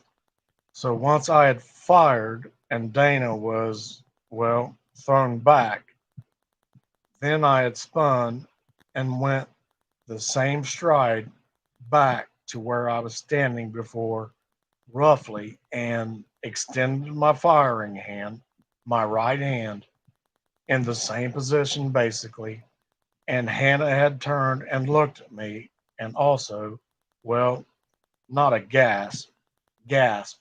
She made more like an inhale gasp or like a sucking of air when I had fired and shot her. And where on her body did you shoot Hannah? Her head. And did you immediately return to Dana's room then? Yes. Dana, Hannah, Dana, Hannah. And where on Dana's body did you shoot her the second time? On her head. And can you explain to us why you did that? I was not completely sure, not because of movement or nothing, but I was not completely sure I'd actually killed her. And when you returned to Hannah's room, where did you shoot her? Also in the head because I did not see an entry wound. So, same scenario. I didn't know if I'd killed her or not. And you indicated she had partially fallen off the bed, Hannah. Yes, this is after my second shot. And so what did you do at that point? I put her back on the bed and repositioned her to where she was facing the position on her side as she was. As she had been when you first shot her. Yes. And you said you did that for Kylie. Can you explain to us what you mean by that? It may not make sense, but I had done that in case the discovery of the bodies would have taken a long period of time. I was concerned that Kylie would have starved to death. After that, I believe you indicated you went to the door by Dana's bedroom, correct? Yes. That's when you opened the door and your dad was there. Yes. And you indicated your brother was where at that time? Standing behind my dad. And then you went into little Chris's room, correct? Yes. Can you tell us when you entered the room where you stood when you shot him? I entered the room and walked up the left side of his bed coming into the room, and I cannot remember how he was positioned, but I had shot him from the left side. I was standing on the left side. And I believe you indicated he made a noise and you shot him more. Yes. Where were you standing when you shot those times? All of those times I shot him, I was standing over him, so it was all point blank. And what part of his body did you shoot him in? The head. When you entered that room, did he appear to be sleeping? Yes. Did you pick up shell casings in his room? Yes. And what did you do with those shell casings when you picked them up? I put them in my pocket. And did you find or take a phone from little Chris? I believe I did. Do you remember where it was located in the room? I do not. After that, what did you do? After that, I had went and searched for the other shell casings, and once I had thought I had retrieved them all, I think I locked the door. Maybe I did not. We left. So we're almost done with this testimony, and then we'll stop here. And we'll pick up Kenneth. But did you all leave together? Yes. When you were shooting Christopher and collecting shell casings and his phone, what were your brother and father doing? Objection overruled. Where did you see them when you exited Christopher's room? Where were they? Well, no, he's allowed to answer that. Oh, Jake says, I'm not sure where they're at. okay. So that's blowing. And the only reason I'm pointing that out is, and don't let me forget to ask you this, but we've got to discuss this door that Jake opens, that Billy and George are still somewhere outside. So George isn't standing in there with Right. his gun on Chris's room like they said. But anyway, I'm sorry. Go ahead. Yeah. So, when you exited Christopher's room, where were they? Line 11 for you. I believe they were standing by the door. Christopher's door or the front door? It's a small hallway. That would be like an answer of yes to both. So, like if dad's standing by the door, my brother would be standing behind him. One would be near his door and one would be near the front door. And can you tell us, when your dad and George were in that area outside of Dana's door, if little Chris had come out of the bedroom with a weapon, what would have happened? That was objected to and sustained. What was their purpose of being there? Objected. And then, did you know what your father and brother's purpose was inside of Dana's residence? And the Judge Deering says that's a yes or no. Yes. And what was that? Objection. I'm not sure how he knew. How did you know? Assumption. And what's your assumption? There's an objection over all that. So when you went, what? I'm sorry, go ahead. No, I it wasn't highlighted. I think I skipped over it. Sorry. 204 line 2. When you went, or did you go back to Hannah or Dana's rooms after you shot little Chris? Yes. What did you do there? That's when I collected the shell casings. In both Hannah and Dana's room. Yes. And that's when you also repositioned Hannah. I believe I done that when she actually fell after the second shot. It was only a second or two to do. And did you believe that you had collected all of the shell casings you had fired? I did. Did you also collect their cell phones? I did. Both Hannah and Dana's? Yes. And you indicated that you were able to tell the activity that Dana had been doing at the time you shot her? Yes. How were you able to tell that? It was still on the page when I picked it up. What did you do with the cell phones after you collected them? Put them in my pocket. And can you tell us, did you turn them off or did you manipulate them in any way? Shut them off. And does the same thing apply to Chris and Gary's phones when you collected their cell phones? Yes. At any time during the evening, did you turn back on any of those cell phones? Yes. Tell me about that. I think it was Chris Sr.'s phone. It was a flip phone, I think. I turned it back on for a brief moment to see what time it was. Okay, so let's stop here for the night. One thing, and it's something that I've been thinking about all day, was do we go there with this part of the testimony? And I kind of was back and forth, honestly, because we know they all were shot, but I think it's important having these documents to tell exactly what happened to these people, to these humans that were innocent, because that's true crime. And the crime was so outrageous.